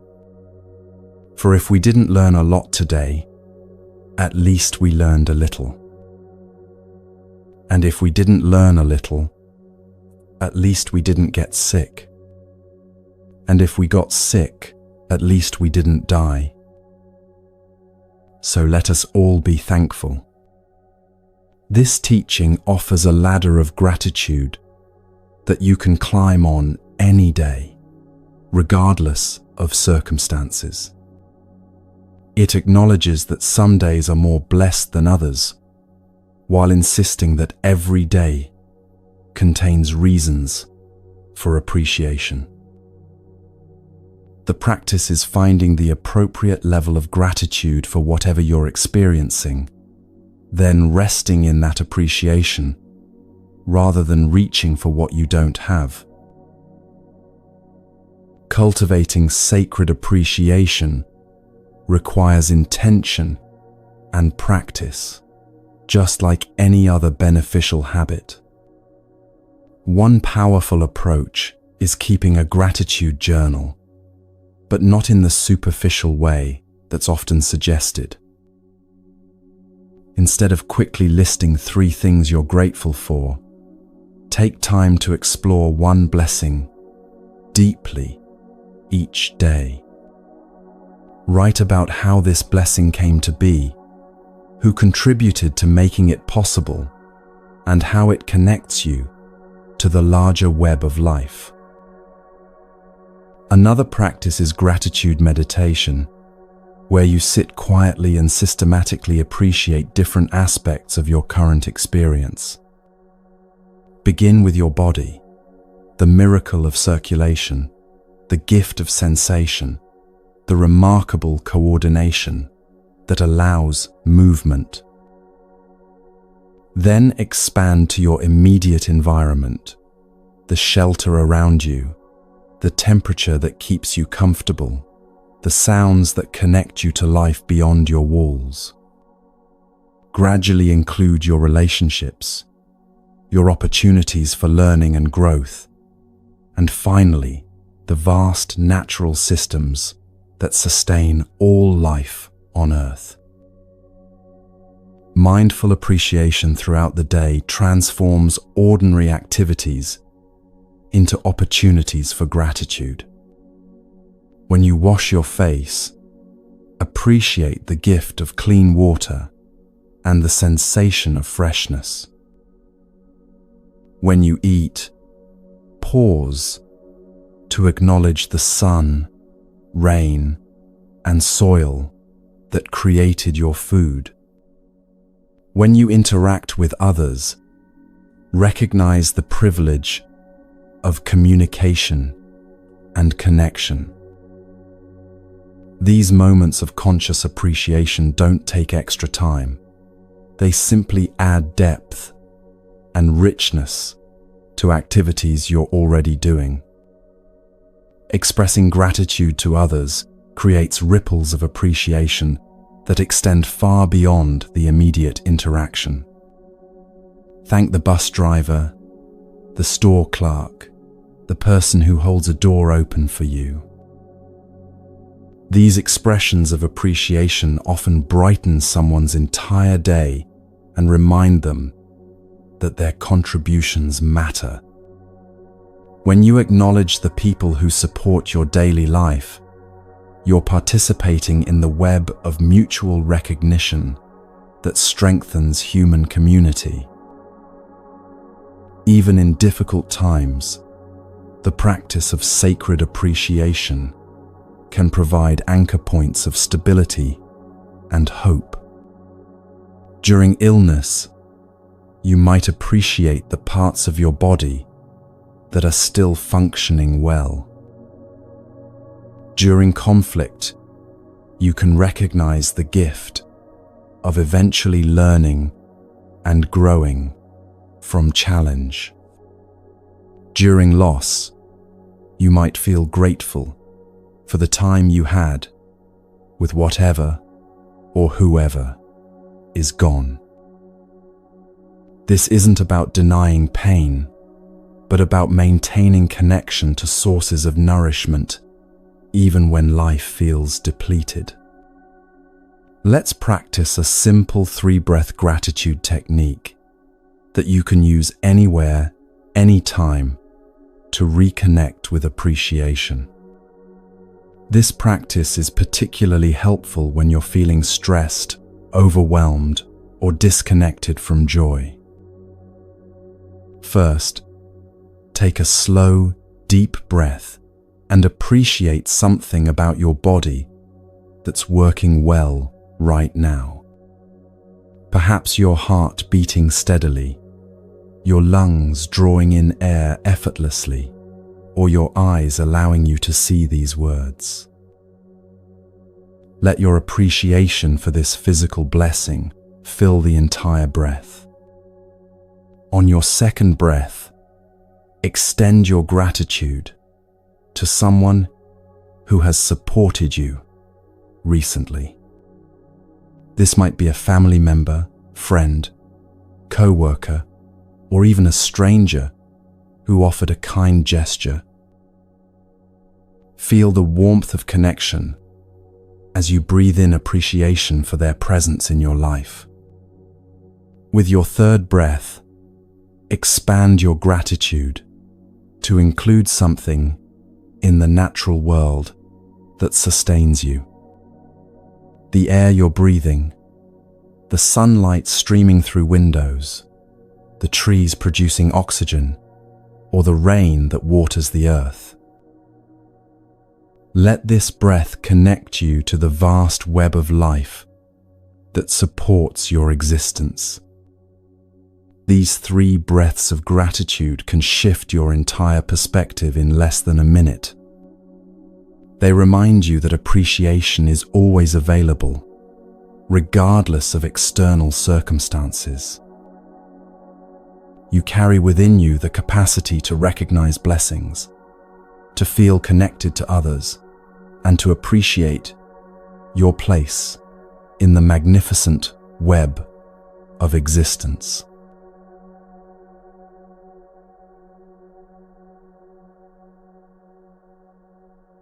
In Buddhism, ethical living is more than a moral choice. It is the foundation of a peaceful, purposeful life. The Buddha taught, "The mind is everything. What you think you become. Our thoughts shape our actions, and our actions shape the world around us." When we live with integrity, compassion, and respect for all beings, we not only improve our own lives, but also contribute to the harmony of the world. There's a beautiful teaching story that captures the essence of how ethical living creates unshakable inner strength. A young monk, having spent months studying Buddhist texts and practicing meditation, approached his teacher with a question that had been weighing heavily on his heart. "Master," he said with earnest concern, "I have been following the path diligently, yet I still feel vulnerable to the storms of life. How can I live in a way that cannot be shaken by the world?" The teacher, a wise master who had guided countless students toward awakening, looked at his student with eyes full of compassion. He understood that this was not merely an intellectual question, but a cry from the heart of someone genuinely seeking stability in an uncertain world. Without speaking, he stood and gestured for the monk to follow him outside the monastery walls. They walked together through the temple gardens, past the meditation halls, and up a small hill behind the monastery where ancient trees had grown for centuries. The wind was strong that day, and many of the trees were swaying dramatically in the gusts. Some smaller trees bent so far that their branches nearly touched the ground, while others stood more rigidly, their trunks creaking under the pressure. The teacher stopped before a magnificent bamboo grove and pointed to the tall, slender stalks dancing gracefully in the wind. "See how it bends but does not break," he said, his voice carrying both gentleness and authority. The monk watched as the bamboo swayed deeply from side to side, sometimes bending at angles that seemed impossible, yet always returning to its upright position. The wind that might have snapped a rigid tree seemed only to make the bamboo more beautiful in its flowing response. "It stands strong because its roots are deep," the teacher continued, kneeling down to brush away some soil at the base of one bamboo stalk. The monk could see the intricate network of roots spreading in all directions underground, some thick and substantial, others fine and delicate, all working together to anchor the plant firmly in the earth. These roots have been growing for years, slowly, steadily, reaching deep into the soil and spreading wide for stability. The teacher looked directly into his student's eyes. "Your roots are your ethics," he said with quiet intensity. Honesty, kindness, and respect anchor you. Without them, the storms of life will uproot you. But when these qualities become the foundation of everything you do, you can bend with any wind while remaining firmly grounded in who you truly are. The monk studied the bamboo more carefully, beginning to understand the profound metaphor his teacher was offering. The bamboo's strength wasn't in its ability to resist the wind. That would have made it brittle and likely to break. Its strength lay in its flexibility, combined with its deep foundation. It could yield to external forces, while never losing its essential nature or its connection to the earth that sustained it. "But Master," the monk asked thoughtfully, "how do I grow these roots? How do I develop ethics so deeply that they become unshakable?" The teacher smiled and pointed to the bamboo again. "Notice that bamboo doesn't grow its roots all at once," he said. "Each day, each season, the root system extends a little further, grows a little stronger. Your ethical foundation develops the same way, through daily choices, moment-by-moment decisions, consistent practice over time." He picked up a handful of rich, dark soil. Every time you choose truth over deception, you add nutrients to your ethical soil. Every act of kindness deepens your roots. Every moment of respect for others strengthens your foundation. These aren't dramatic gestures that happen once and create permanent change. They're quiet, daily practices that accumulate into unshakable character. The monk understood that his teacher was describing a completely different approach to spiritual development than he had been imagining. He had thought that enlightenment or inner strength would come through intense meditation or profound insights achieved in dramatic moments. But his teacher was pointing to something more subtle and ultimately more powerful: the gradual cultivation of ethical integrity through countless small choices.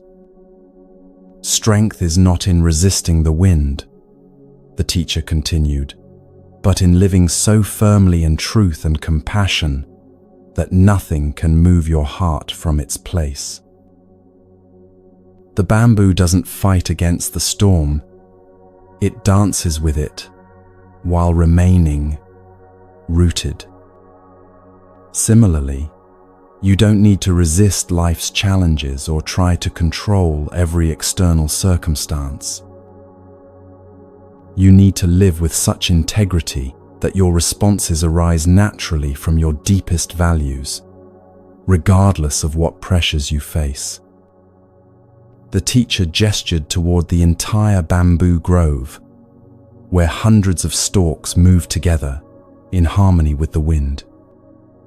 "Notice also that bamboo grows in community," he said. The individual stalks support each other through their interconnected root systems.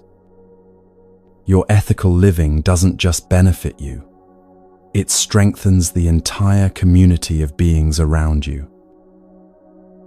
When you live with integrity, you make it easier for others to do the same. As they walked back toward the monastery, the monk felt a deep shift in his understanding. He had been seeking some kind of invulnerability, some way to avoid being affected by life's difficulties.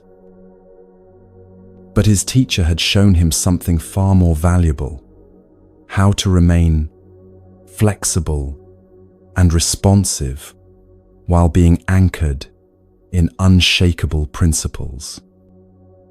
The goal wasn't to become hard or rigid, but to become like bamboo, graceful, strong, and deeply rooted. From that day forward, the monk approached his spiritual practice differently. Instead of focusing only on meditation and study, he paid careful attention to every interaction, every choice, every opportunity to embody honesty, kindness, and respect. He discovered that ethical living was not a burden or a set of restrictive rules, but a path to the freedom and stability he had been seeking all along. The deep roots of character that the teacher spoke of, honesty, kindness, and respect, form what Buddhism calls the foundation of right living. These aren't arbitrary moral prescriptions imposed from outside, but practical principles that create the conditions for inner peace and harmonious relationships. When these qualities become genuinely integrated into our daily lives, they provide the unshakable foundation that allows us to navigate any circumstance with grace and wisdom. Honesty is the cornerstone of this ethical foundation because it aligns our inner and outer worlds. When we speak truthfully, we don't need to remember complex webs of deception or worry about being discovered in contradictions. Our minds remain clear and simple, focused on responding to reality rather than maintaining false narratives. This mental clarity creates a sense of ease and authenticity that others can feel, building trust and deeper connections in all our relationships. But honesty goes deeper than just avoiding lies. It includes being truthful with ourselves about our motivations, our strengths and limitations, our fears and desires. This self-honesty prevents us from living in denial or creating elaborate stories to justify behavior that doesn't align with our values. When we can see ourselves clearly, with both compassion and accuracy, we're better able to make choices that truly serve our long-term well-being and growth. Honest communication also means speaking in ways that are both truthful and helpful. The Buddha taught about right speech, words that are true, necessary, and kind. This doesn't mean we never address difficult topics or avoid saying things people might not want to hear.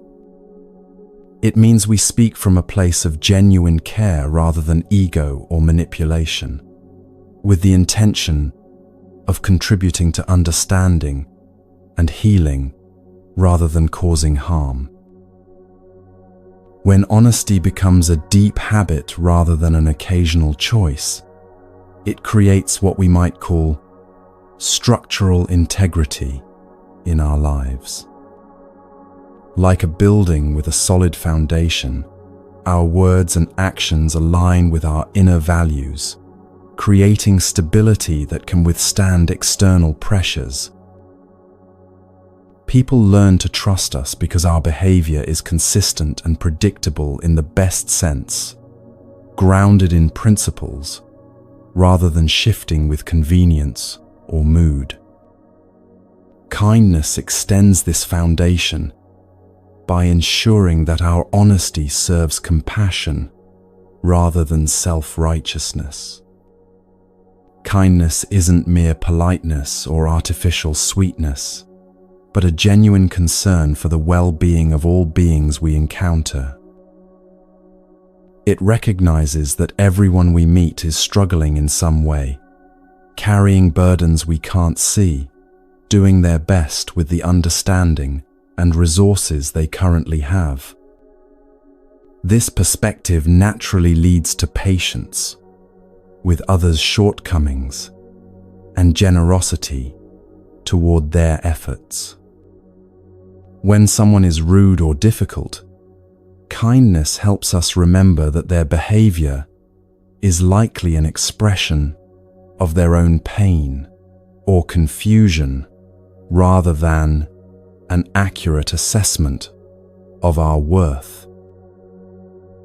This understanding allows us to respond with compassion rather than defensiveness, breaking cycles of reactivity and creating space for healing. Kindness also includes self-compassion, treating ourselves with the same gentle understanding we would offer a good friend facing similar challenges. This prevents the harsh self-criticism that undermines confidence and creates internal conflict. When we're kind to ourselves, we have more emotional resources available for extending genuine care to others. Self-compassion becomes the foundation for authentic compassion toward all beings. The practice of kindness gradually transforms our default responses to life's inevitable frustrations and disappointments. Instead of immediately reacting with irritation or judgment, we develop the habit of pausing to consider how we might respond in ways that contribute to healing rather than harm. This doesn't mean becoming passive or failing to address important issues. It means addressing them from a place of care rather than anger, wisdom rather than reactivity. Respect completes this ethical foundation by recognizing the inherent dignity and worth of every being we encounter.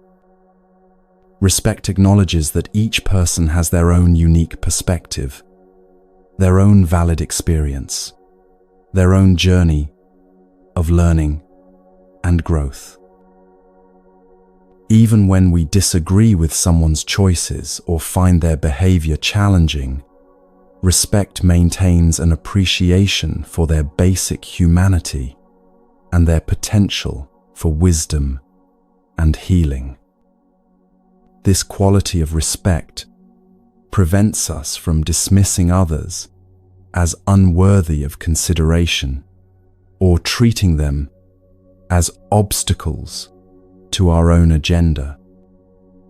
Instead, it maintains an openness to what we might learn from every interaction and a recognition that our own well-being is intimately connected to the well-being of others. Respect creates the foundation for genuine dialogue and mutual understanding, even across differences of opinion or lifestyle. Respect also extends to the natural world and all the non-human beings that share our planet. This broader perspective recognizes that we are part of an intricate web of life where the health of each element contributes to the health of the whole. When we treat the environment with respect, we're acknowledging our dependence on natural systems and our responsibility to future generations. Together, honesty, kindness, and respect create what the bamboo's roots represent, a foundation so deep and strong that external storms cannot uproot us.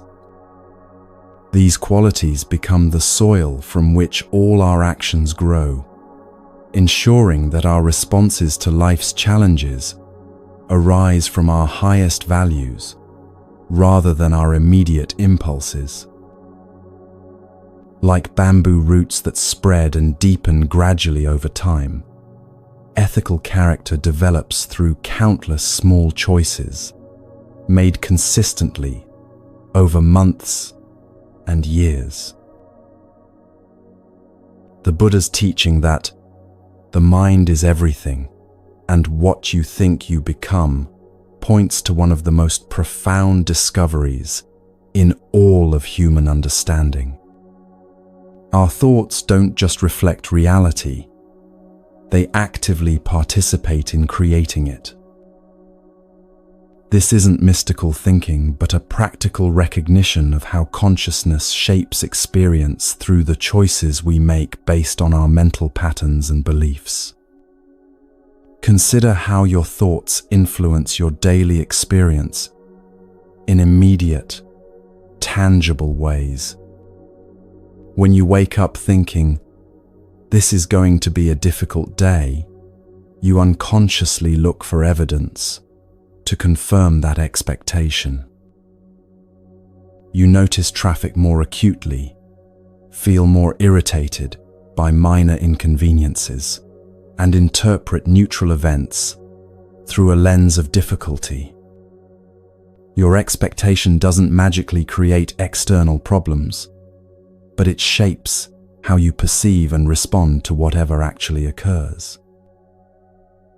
Conversely, when you begin a day with thoughts of curiosity or appreciation, you're more likely to notice opportunities, feel grateful for small pleasures, and approach challenges with creativity rather than resistance. The external circumstances might be identical, but your experience of them can be completely different based on the mental framework you bring to each moment. This principle extends far beyond daily mood management to encompass the entire trajectory of our lives. People who consistently think of themselves as victims tend to make choices that reinforce that identity, unconsciously avoiding opportunities for empowerment or interpreting setbacks as confirmation of their helplessness. Those who think of themselves as capable learners approach challenges as growth opportunities and persist through difficulties because they believe that effort leads to improvement. The Buddha recognized that these mental patterns become so automatic that we often don't realize we're choosing them. Thoughts seem to arise spontaneously, carrying us along like passengers in a vehicle we forgot we were driving.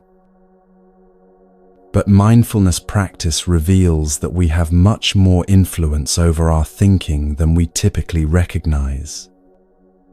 We can learn to observe our thoughts, question their accuracy, and consciously choose mental patterns that serve our highest aspirations. This doesn't mean forcing positive thinking or denying difficult realities. It means developing the ability to think clearly and skillfully about whatever we're facing. When confronted with a genuine problem, we can choose thoughts that support effective problem solving rather than thoughts that increase anxiety or despair. When experiencing loss or disappointment, we can acknowledge the pain while also maintaining perspective and hope for eventual healing.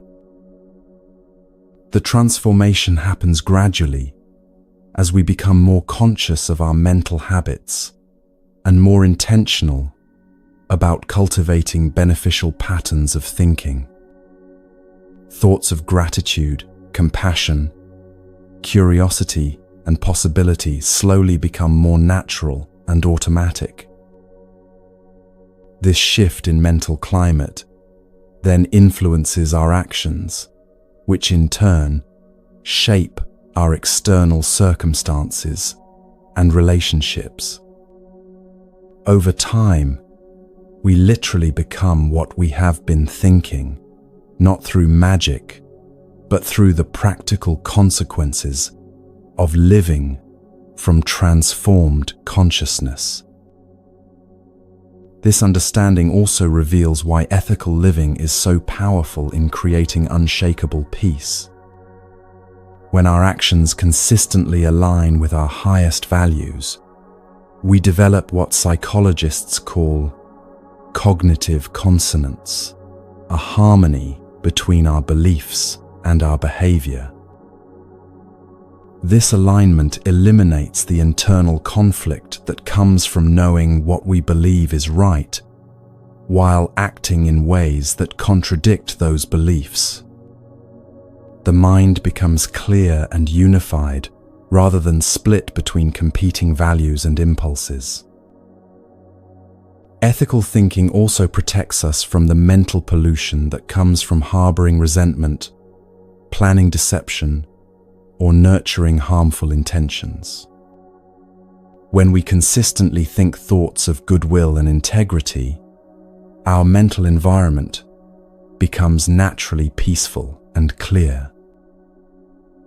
We don't waste energy on complicated schemes or worry about covering our tracks because our actions arise from transparent, beneficial intentions. This mental clarity becomes a source of strength and confidence that remains stable regardless of external circumstances. Buddhism teaches that karma is not a system of cosmic punishment and reward, but simply the natural law of cause and effect as it operates in the realm of intentional action.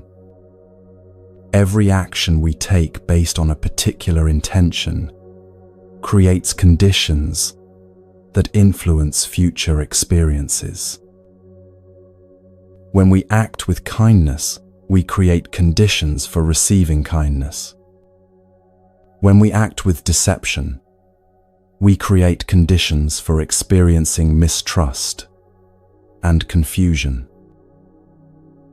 This isn't about keeping a cosmic score sheet, where good deeds earn points and bad deeds create debts. It's about recognizing that our actions shape both our character and our relationships in ways that naturally influence what comes back to us. People tend to respond to genuine kindness with kindness, to honesty with trust, to respect with respect. These responses aren't guaranteed in every individual interaction, but they represent the general pattern of how ethical living creates conditions for peace and harmony. The most immediate karmic consequences are internal. When we act with integrity, we feel the satisfaction of alignment with our values. When we act harmfully, we experience the discomfort of cognitive dissonance and often guilt or regret. These internal responses are natural feedback mechanisms that guide us toward choices that support our well-being and away from choices that create suffering. Understanding karma helps us make decisions based on their long-term consequences rather than just their immediate rewards.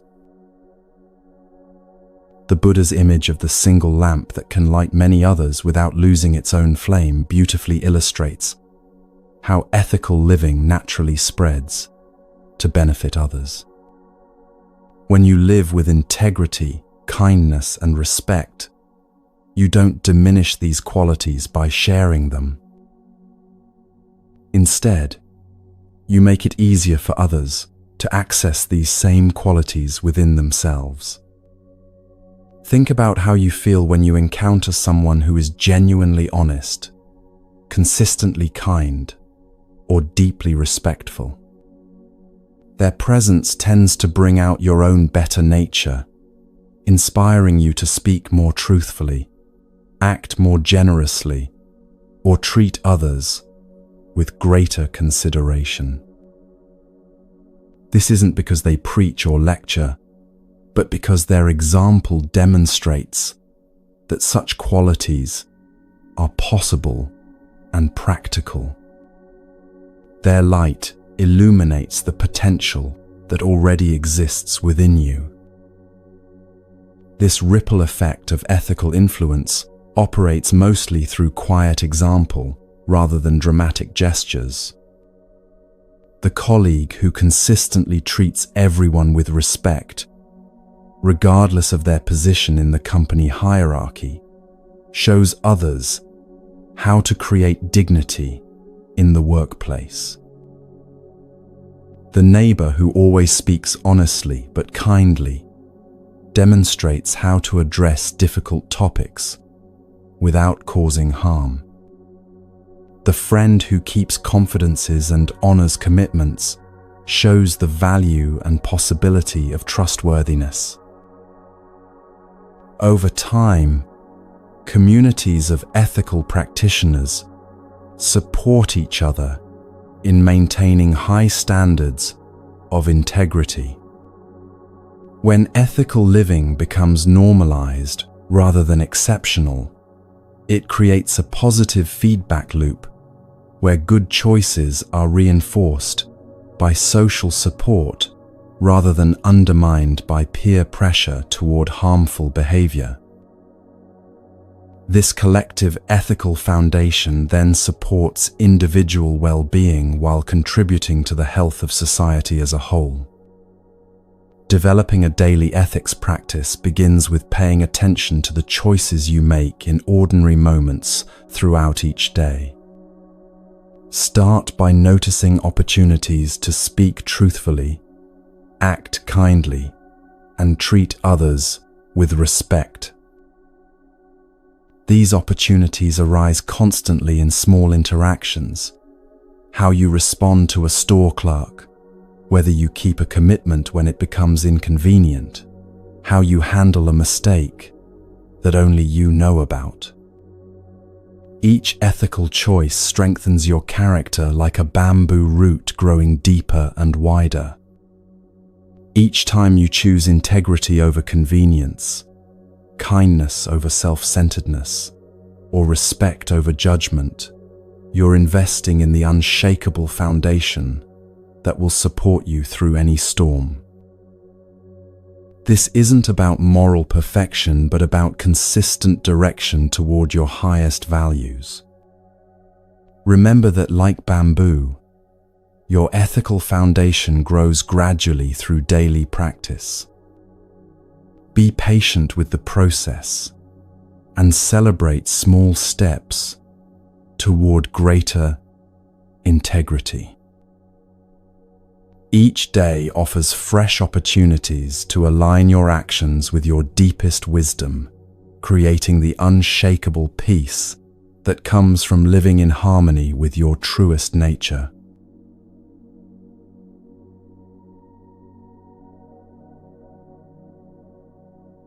One of the most profound teachings of Buddhism centers on the idea of letting go. The Buddha taught that the root of suffering is attachment, our desire to cling to specific results, people, or circumstances, often creates unnecessary pain and frustration. When we hold tightly to how we want life to unfold, we set ourselves up for disappointment. But what if peace comes from surrender? What if letting go is the key to flowing with life's natural rhythm? The Buddha's insight into attachment emerged from his deep observation of human suffering. He noticed that people weren't just suffering from external circumstances like illness, aging, or loss. They were creating additional suffering through their relationship to these inevitable experiences. The pain of loss was compounded by the mental anguish of refusing to accept that loss had occurred. The discomfort of change was intensified by desperately trying to keep things exactly as they were. This discovery revealed something revolutionary about the nature of suffering itself. While we cannot avoid all painful experiences, the Buddha called these the first arrow of suffering. We can learn to avoid the second arrow of our resistance to what's happening. The first arrow might be the pain of illness, the sadness of goodbye, or the frustration of plans falling through.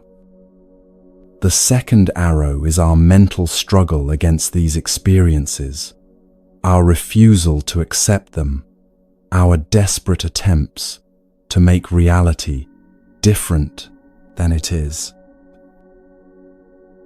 The Buddha observed that attachment operates on many levels simultaneously. We attach to material possessions, wanting to keep what we have and acquire what we lack. We attach to people, trying to control their behavior or ensure they never leave us. We attach to our self-image, defending our ego against any threat to how we see ourselves.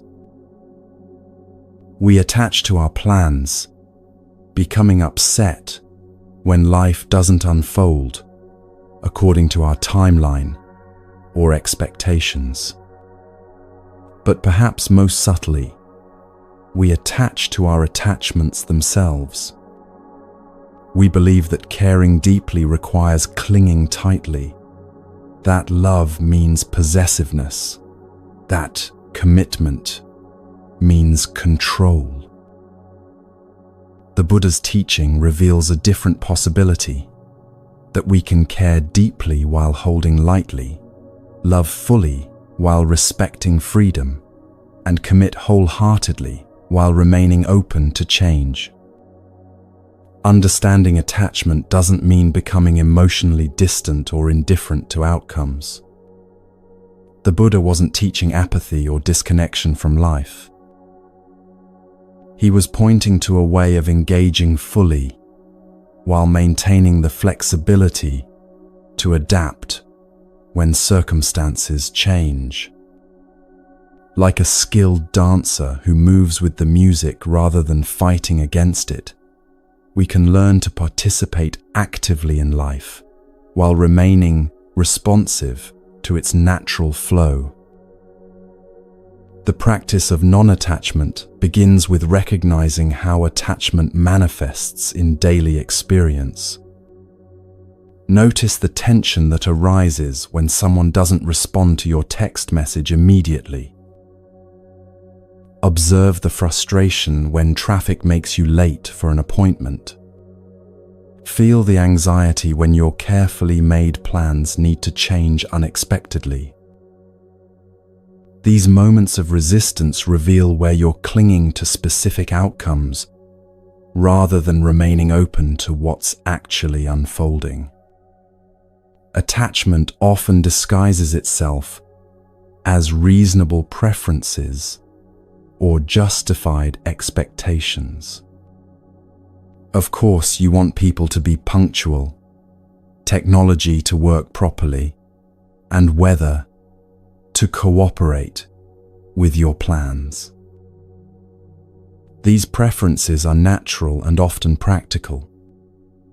Attachment becomes problematic when these preferences harden into demands that reality must conform to your wishes, creating suffering when the inevitable gaps appear between expectation and experience. The transformation from attachment to non-attachment happens gradually as you develop what Buddhism calls equanimity, a balanced state of mind that remains stable regardless of whether things go according to plan. This doesn't mean you stop having preferences or working toward goals. It means you hold your preferences lightly and pursue your goals with dedication while remaining open to different outcomes than you originally envisioned. Non-attachment also reveals itself in how you relate to success and failure. When things go well, you can appreciate and enjoy the positive experience without becoming addicted to it or demanding that it continue forever. When things go poorly, you can acknowledge the difficulty without making it mean something permanent about your worth or your future possibilities. Both success and failure become temporary weather patterns passing through the sky of your awareness rather than permanent conditions that define your identity. This practice becomes particularly powerful in relationships, where attachment often masquerades as love. True love wants the best for another person, even when that best doesn't align with your personal preferences. Attachment wants people to behave in ways that make you comfortable, secure, or happy. Non-attachment allows you to love fully, while respecting others' freedom to make their own choices, even when those choices disappoint or challenge you. The path of non-attachment ultimately leads to what the Buddha called liberation, freedom from the constant stress of trying to control an inherently uncontrollable world. This liberation doesn't separate you from life, but allows you to engage with it more skillfully, responding to what's actually happening, rather than fighting against what you wish weren't happening. Life can be understood as a vast river with its own current, direction, and power. This river represents the natural flow of existence, the continuous movement of birth and death, growth and decay, coming together and falling apart that characterizes all phenomena. You are both part of this river and a conscious participant in it, capable of navigating skillfully while respecting its fundamental nature. When you try to move against the river's current, progress becomes exhausting and inefficient. Imagine paddling upstream with all your strength, fighting against the natural flow of water. Every stroke requires enormous effort. Your boat gets tossed around by the opposing current, and you might end up further from your destination than when you started. Worse yet, all your energy goes into struggling with the river, leaving no attention available for enjoying the journey or appreciating the landscape along the banks. This upstream struggle is what happens when you resist the natural changes and challenges that life brings. Fighting against aging, denying the reality of loss, refusing to accept that relationships evolve, or demanding that external circumstances always support your plans. The resistance doesn't stop these natural processes. It just makes experiencing them much more difficult and painful than necessary. But when you learn to move with the river's current, everything changes. You can still steer your boat and choose your general direction, but you're working with the water's natural movement rather than against it. Your paddle strokes become efficient and purposeful, guiding rather than forcing. You cover more distance with less effort, arriving at destinations you might never have discovered if you had been rigidly focused on fighting your way to predetermined locations. Moving with life's current doesn't mean becoming passive or abandoning all goals and preferences. a skilled river navigator, still has destinations in mind and actively works to reach them. But they understand that the most effective path often involves following the river's natural bends and taking advantage of its helpful currents, rather than trying to force a straight line through turbulent water. This approach requires developing what might be called strategic flexibility, the ability to maintain your overall direction while adapting your specific methods to current conditions. If the river takes an unexpected turn, you adjust your course rather than exhausting yourself trying to paddle through solid rock. If rapids appear ahead, you prepare to navigate them skillfully rather than pretending they don't exist or demanding that they move out of your way. The river metaphor also illustrates how present moment awareness becomes essential for skillful navigation. When you're fighting against the current, you're usually focused on where you think you should be rather than where you actually are. But when you're moving with the flow, you need to pay careful attention to current conditions, the speed of the water, the presence of obstacles, the opportunities for easier passage. This attention to what's actually happening right now, rather than what you wish were happening, allows you to respond wisely to each moment as it unfolds. Sometimes the river moves slowly through peaceful meadows, allowing for easy navigation and plenty of time to enjoy the scenery. These are life's calm periods when things flow smoothly and challenges are minimal. During these times, moving with the current feels natural and effortless.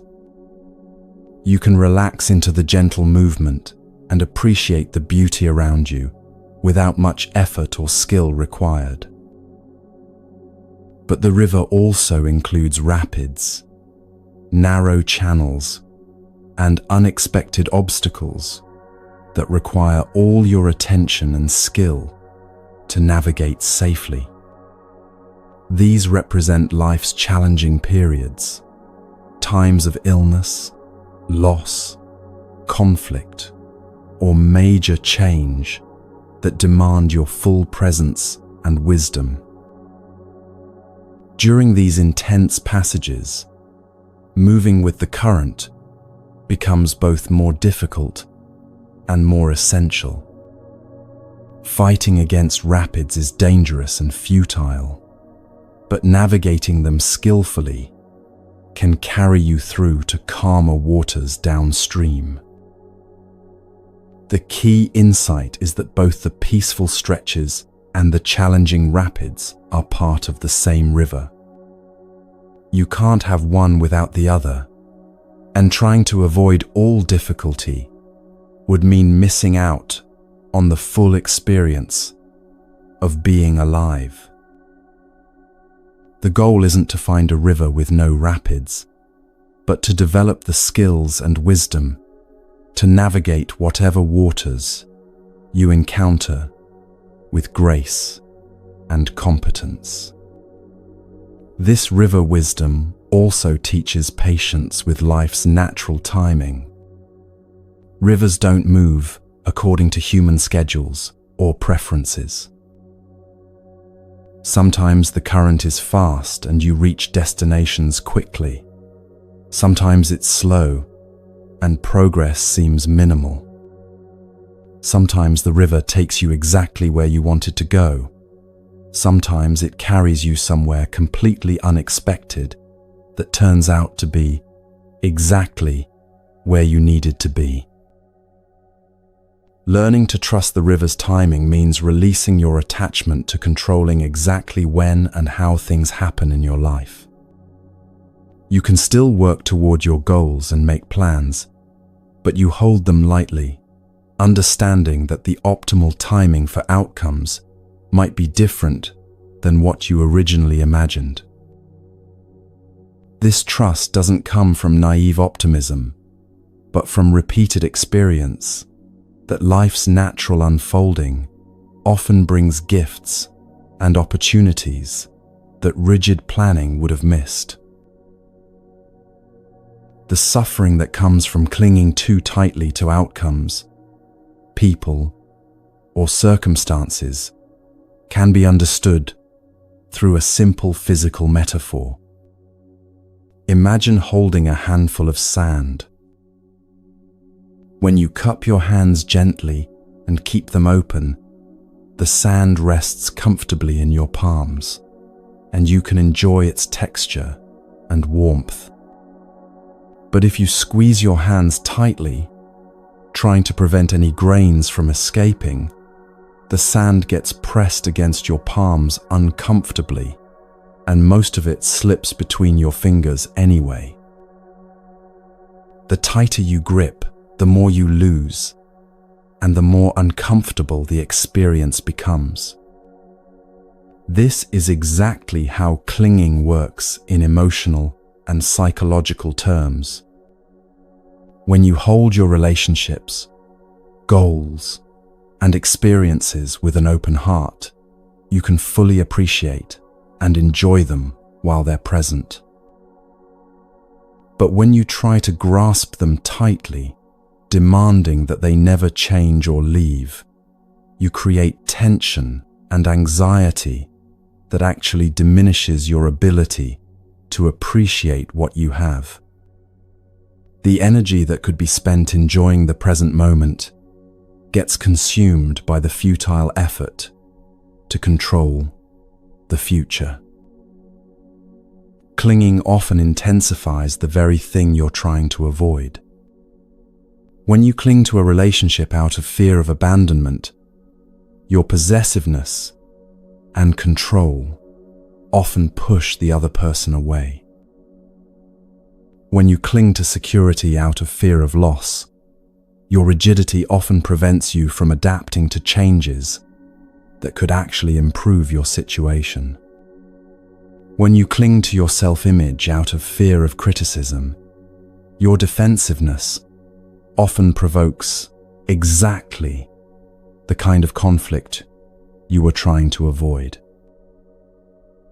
The Buddha observed that clinging creates a particular kind of mental suffering that he called dukkha, a word that encompasses everything from mild dissatisfaction to intense anguish.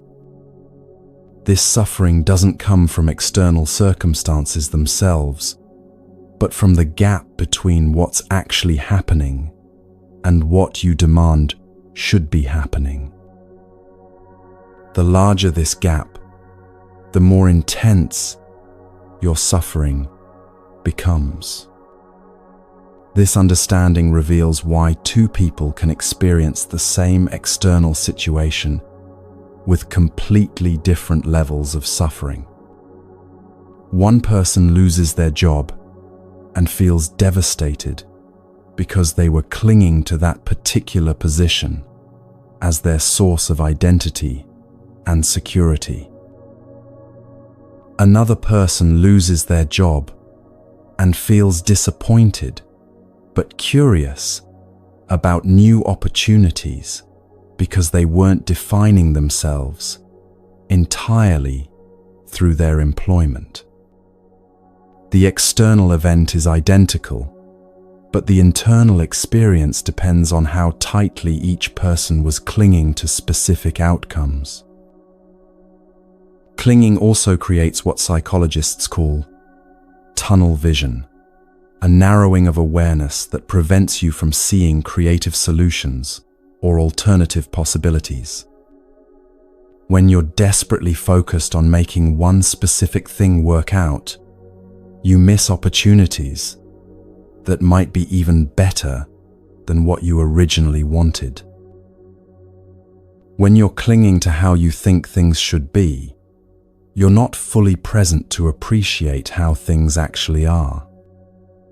The practice of releasing clinging begins with recognizing when you're in the grip of attachment. Physical tension often accompanies emotional clinging. Notice if your jaw is clenched, your shoulders are tight, or your breathing has become shallow. Mental signs include obsessive thinking about specific outcomes, inability to enjoy present moments because you're worried about the future, or feeling like your happiness depends entirely on things working out exactly as planned. Once you recognize clinging, the next step is gently loosening your grip, rather than trying to force yourself to let go completely. Like opening a tightly clenched fist, this process works best when done gradually and with compassion for yourself. You might start by acknowledging that while you have strong preferences about how things unfold, you don't actually have complete control over outcomes. This recognition can create enough space for your nervous system to relax slightly, reducing the intensity of your attachment. Remember that letting go of clinging doesn't mean you stop caring or cease working toward your goals. It means you care deeply while holding outcomes lightly, working diligently while remaining open to results different than what you originally envisioned. This balance allows you to invest fully in your efforts without creating suffering when reality doesn't match your expectations perfectly. The Buddha's teaching that you only lose what you cling to points to one of the most liberating insights in all of human wisdom. This doesn't mean that external losses never happen. People die, relationships end, jobs disappear, health changes. It means that your essential well-being doesn't depend on preventing these natural changes from occurring. When you're not clinging to temporary phenomena as the source of your peace, their inevitable changes can't destroy your fundamental happiness. What you truly are, your capacity for awareness, love, wisdom, and presence, cannot be lost because it was never dependent on external circumstances. These qualities belong to your essential nature, rather than to the temporary roles, possessions, or relationships that come and go throughout your life. When you identify with this unchanging essence, rather than with changing circumstances, you discover a security that no external loss can threaten. This teaching reveals the difference between having and being. Everything you have is temporary and subject to change. But what you are, consciousness itself, remains constant through all changes. When you stop trying to find security in what you have and start recognizing the security that comes from what you are, you discover true freedom. The practice of sacred trust involves learning to surrender control without giving up responsibility or effort. This might seem like a contradiction, but it represents one of the most sophisticated spiritual skills humans can develop. Sacred trust means doing your best with whatever situation you're facing, while acknowledging that you cannot control all the factors that influence outcomes. This practice begins with distinguishing between what is within your control and what is not. You can control your effort, your attitude, your choices, and your responses to whatever happens. You cannot control other people's decisions, natural events, economic conditions, or countless other factors that influence your life. Sacred trust means focusing your energy on what you can influence while accepting what you cannot change. But this acceptance isn't passive resignation or fatalistic indifference. It's an active trust in the intelligence and benevolence of life itself. This trust develops gradually as you accumulate evidence that your life has been guided by a wisdom larger than your personal planning abilities. Looking back, you can often see that unexpected changes, apparent setbacks, and surprising opportunities have contributed to your growth and well-being in ways you couldn't have orchestrated deliberately. Sacred trust also includes trusting your own ability to meet whatever challenges arise. You don't need to know in advance how you'll handle future difficulties. You can trust that when the time comes, you'll have access to the resources, wisdom, and support you need to respond appropriately. This trust isn't based on naive optimism, but on evidence from your past experience of successfully navigating challenges you initially thought were beyond your capabilities. Developing sacred trust often requires releasing the belief that your personal planning and control are the primary forces shaping your life. While planning and effort are certainly important, they work best when coordinated with larger patterns and opportunities that you cannot see in advance. Sacred trust means doing your part while remaining open to guidance and support from sources beyond your individual intelligence. This doesn't require belief in any particular religious or spiritual system. It simply requires recognizing that your individual consciousness is part of a larger intelligence that includes the wisdom of nature, the accumulated knowledge of humanity, and the mysterious organizing principles that coordinate countless variables in your daily life. Trusting this larger intelligence allows you to relax into collaboration rather than exhausting yourself, trying to manage everything independently. Sacred trust becomes particularly important during periods of uncertainty when you cannot see clear paths forward. These times of not knowing can be deeply uncomfortable because they challenge the illusion of control and force you to acknowledge how much of life operates beyond your understanding. But uncertainty can also become sacred space where new possibilities emerge that would never have appeared if you had been rigidly controlling every variable. The practice of sacred trust transforms uncertainty from a problem to be solved into a doorway to be entered with curiosity and openness. Instead of trying to eliminate all unknowns before taking action, you learn to take wise action while acknowledging that you cannot predict all consequences.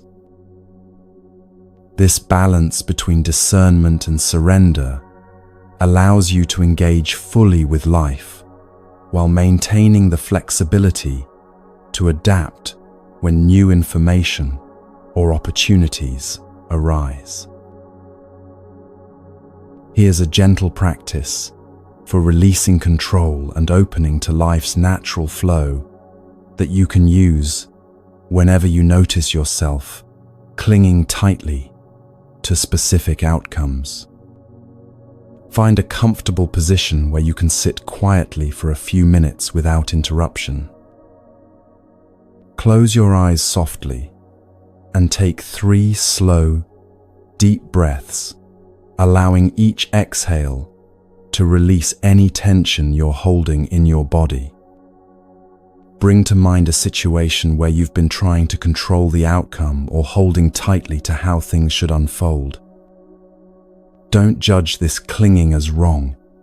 It's a natural human response to uncertainty and a sign that you care deeply about what happens. Simply acknowledge that you've been gripping tightly and that this grip might be creating more stress than necessary. Now imagine holding this situation like a bird resting in your open palms. You can appreciate the bird's beauty, feel its warmth, and enjoy its presence for as long as it chooses to stay with you. But you cannot force it to remain, and trying to close your hands around it would only frighten it away or cause harm to both of you. With each breath, practice the art of holding without grasping.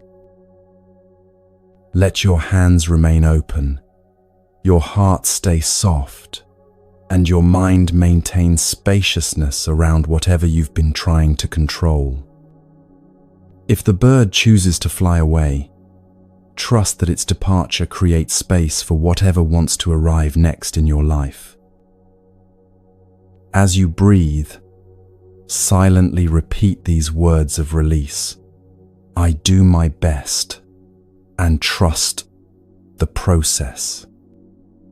I hold my preferences lightly and remain open to what wants to emerge. I am guided by wisdom larger than my personal understanding. Let these phrases become like a gentle river, carrying away your need to control every detail of how your life unfolds. When you're ready, slowly open your eyes and carry this quality of open-handed engagement into your day. Remember that letting go doesn't mean you stop caring or cease taking appropriate action. It means you care so deeply that you're willing to trust the mysterious intelligence that coordinates all life, knowing that your sincere efforts will be supported by forces of wisdom and love beyond your individual capacity to arrange.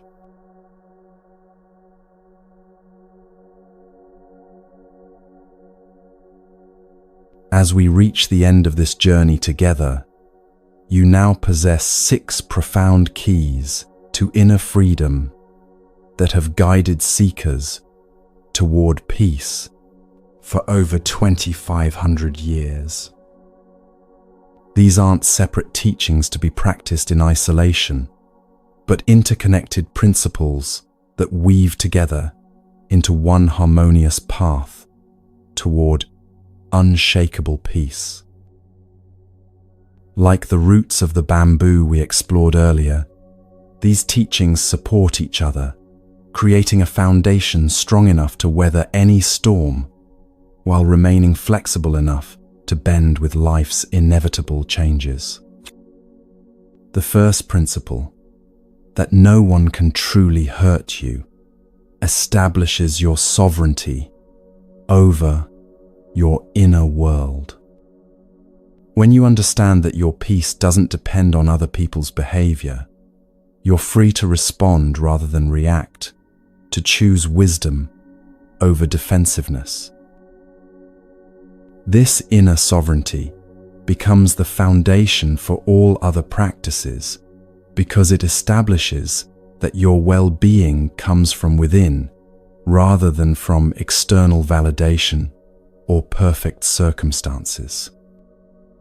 The second principle, seeing every person as a teacher, transforms this sovereignty from isolation into connection. Instead of using your inner strength to build walls against difficult people, you use it to remain open to what everyone has to offer. Your unshakable core allows you to learn from kindness without becoming dependent on it, and to learn from difficulty without being overwhelmed by it. Every interaction becomes an opportunity to practice the very sovereignty you've been cultivating.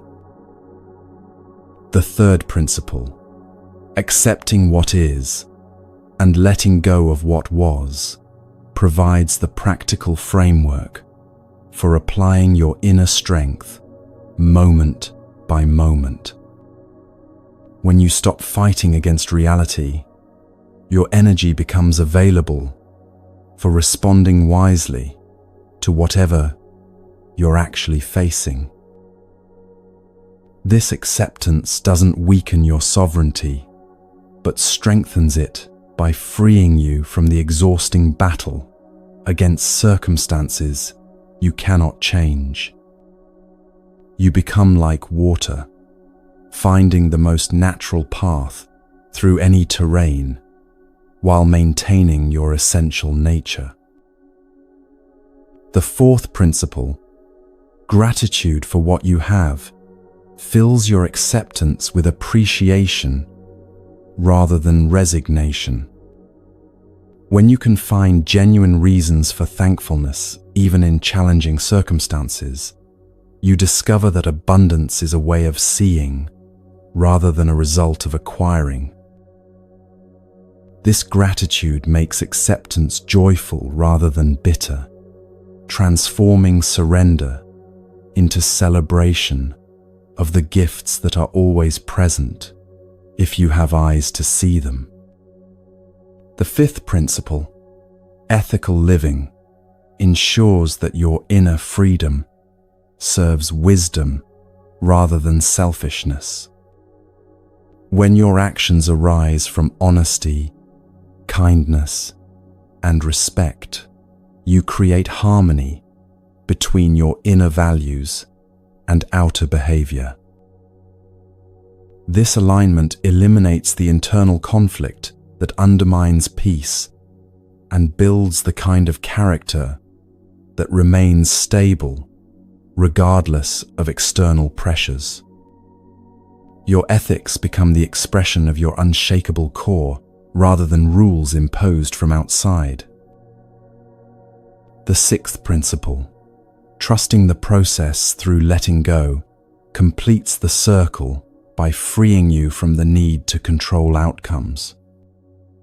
When you can act with full dedication while holding results lightly, you discover the freedom that comes from doing your best without attachment to specific consequences. This trust allows you to engage wholeheartedly with life while maintaining the equanimity that defines unshakable peace. Notice how each principle supports and strengthens the others. Your inner sovereignty makes it safe to see difficult people as teachers.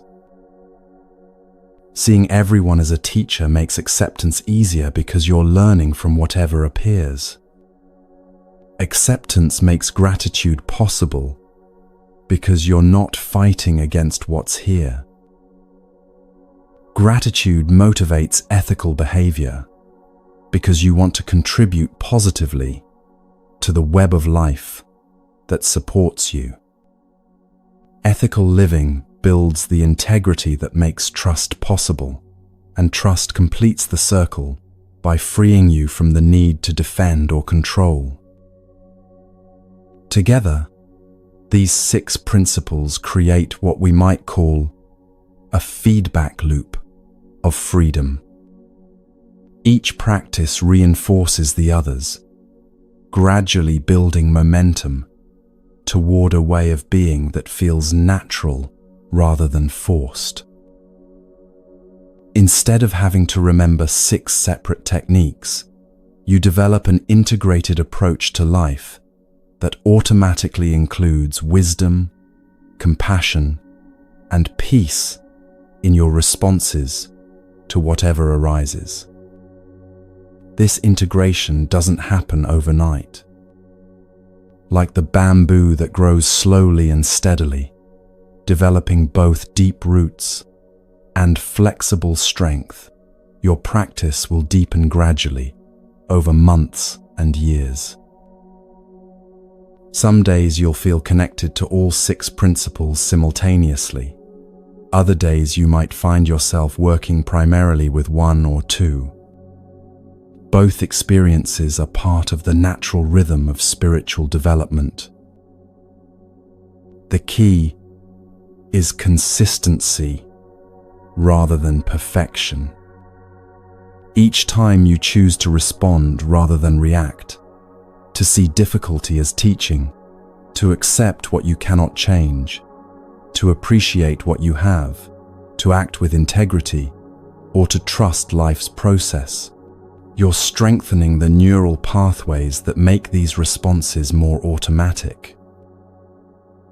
Over time, unshakable peace becomes your default setting rather than something you have to work hard to achieve. Integrating these Buddhist teachings into your daily life begins with choosing one principle that resonates most strongly with your current needs and circumstances. Perhaps you're dealing with difficult relationships and need to focus on the teaching that no one can truly hurt you. Maybe you're facing major changes and need to practice acceptance and letting go. Or you might be struggling with criticism and need to cultivate gratitude for what's working well in your life. Start small and be specific. Instead of trying to transform your entire approach to life immediately, identify particular situations where you can practice your chosen principle. For example, if you're working with inner sovereignty, you might practice during your commute by choosing not to take other drivers' behavior personally. If you're focusing on seeing everyone as a teacher, you might practice during interactions with service workers by staying curious about what each encounter might offer. Create simple reminders that help you remember to practice.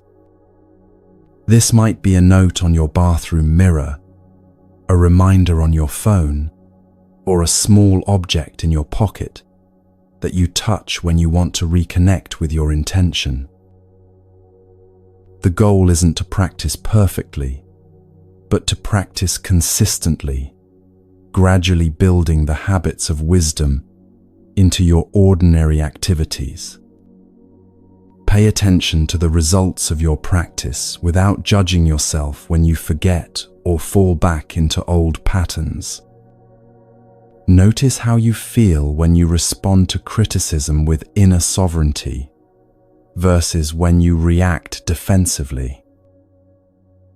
Observe the difference in your relationships when you approach difficult people as teachers versus when you see them as obstacles.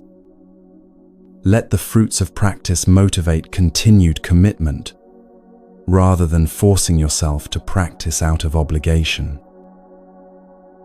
As you become more comfortable with one principle, gradually begin incorporating others. You might start your day with gratitude practice. Use the sovereignty teaching during challenging interactions, and end your day by reflecting on what you learned from the people you encountered. Over time, these practices will begin to blend into a seamless approach to living that includes wisdom, compassion, and peace as natural elements of your daily experience. Remember that these teachings are meant to serve life, not complicate it. If your practice becomes another source of stress or self-criticism, you're probably trying too hard or expecting too much, too quickly. The path to unshakable peace should feel like coming home to your true nature, rather than forcing yourself to become someone different. Trust your own wisdom about what you need most and how quickly to proceed. Also remember that practice deepens in community. Share these teachings with others, not by preaching, but by embodying them in your interactions. When people ask about the source of your increasing peace and wisdom, you can point them toward these ancient teachings that have guided your own transformation. Your example becomes part of how these timeless principles continue to spread in the world, lighting other lamps without diminishing your own flame. When you cultivate unshakable peace within yourself, you create ripples of healing that extend far beyond your personal experience. Your transformed presence becomes a gift to everyone you encounter, offering them a living example of how human beings can remain calm and wise, even in challenging circumstances. This influence operates quietly and naturally, without any need for you to preach or try to change others directly. Consider how you feel when you're around someone who embodies genuine peace and wisdom. Their presence tends to calm your nervous system, inspire your own better angels, and remind you of possibilities you might have forgotten. They don't need to say anything profound. Their way of being speaks more powerfully than words. This is the ripple effect you create when you embody the teachings we've explored together. Your unshakable peace gives others permission to access their own inner stability. In a world where reactivity and anxiety often feel contagious, your groundedness becomes a refuge that reminds people of their own capacity for calm.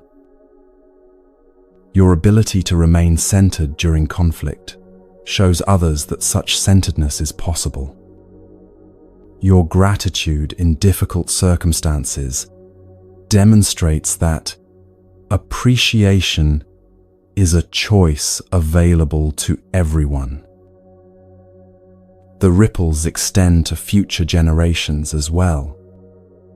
Children who grow up around adults practicing these principles learn by osmosis that wisdom and compassion are normal human capacities rather than extraordinary achievements.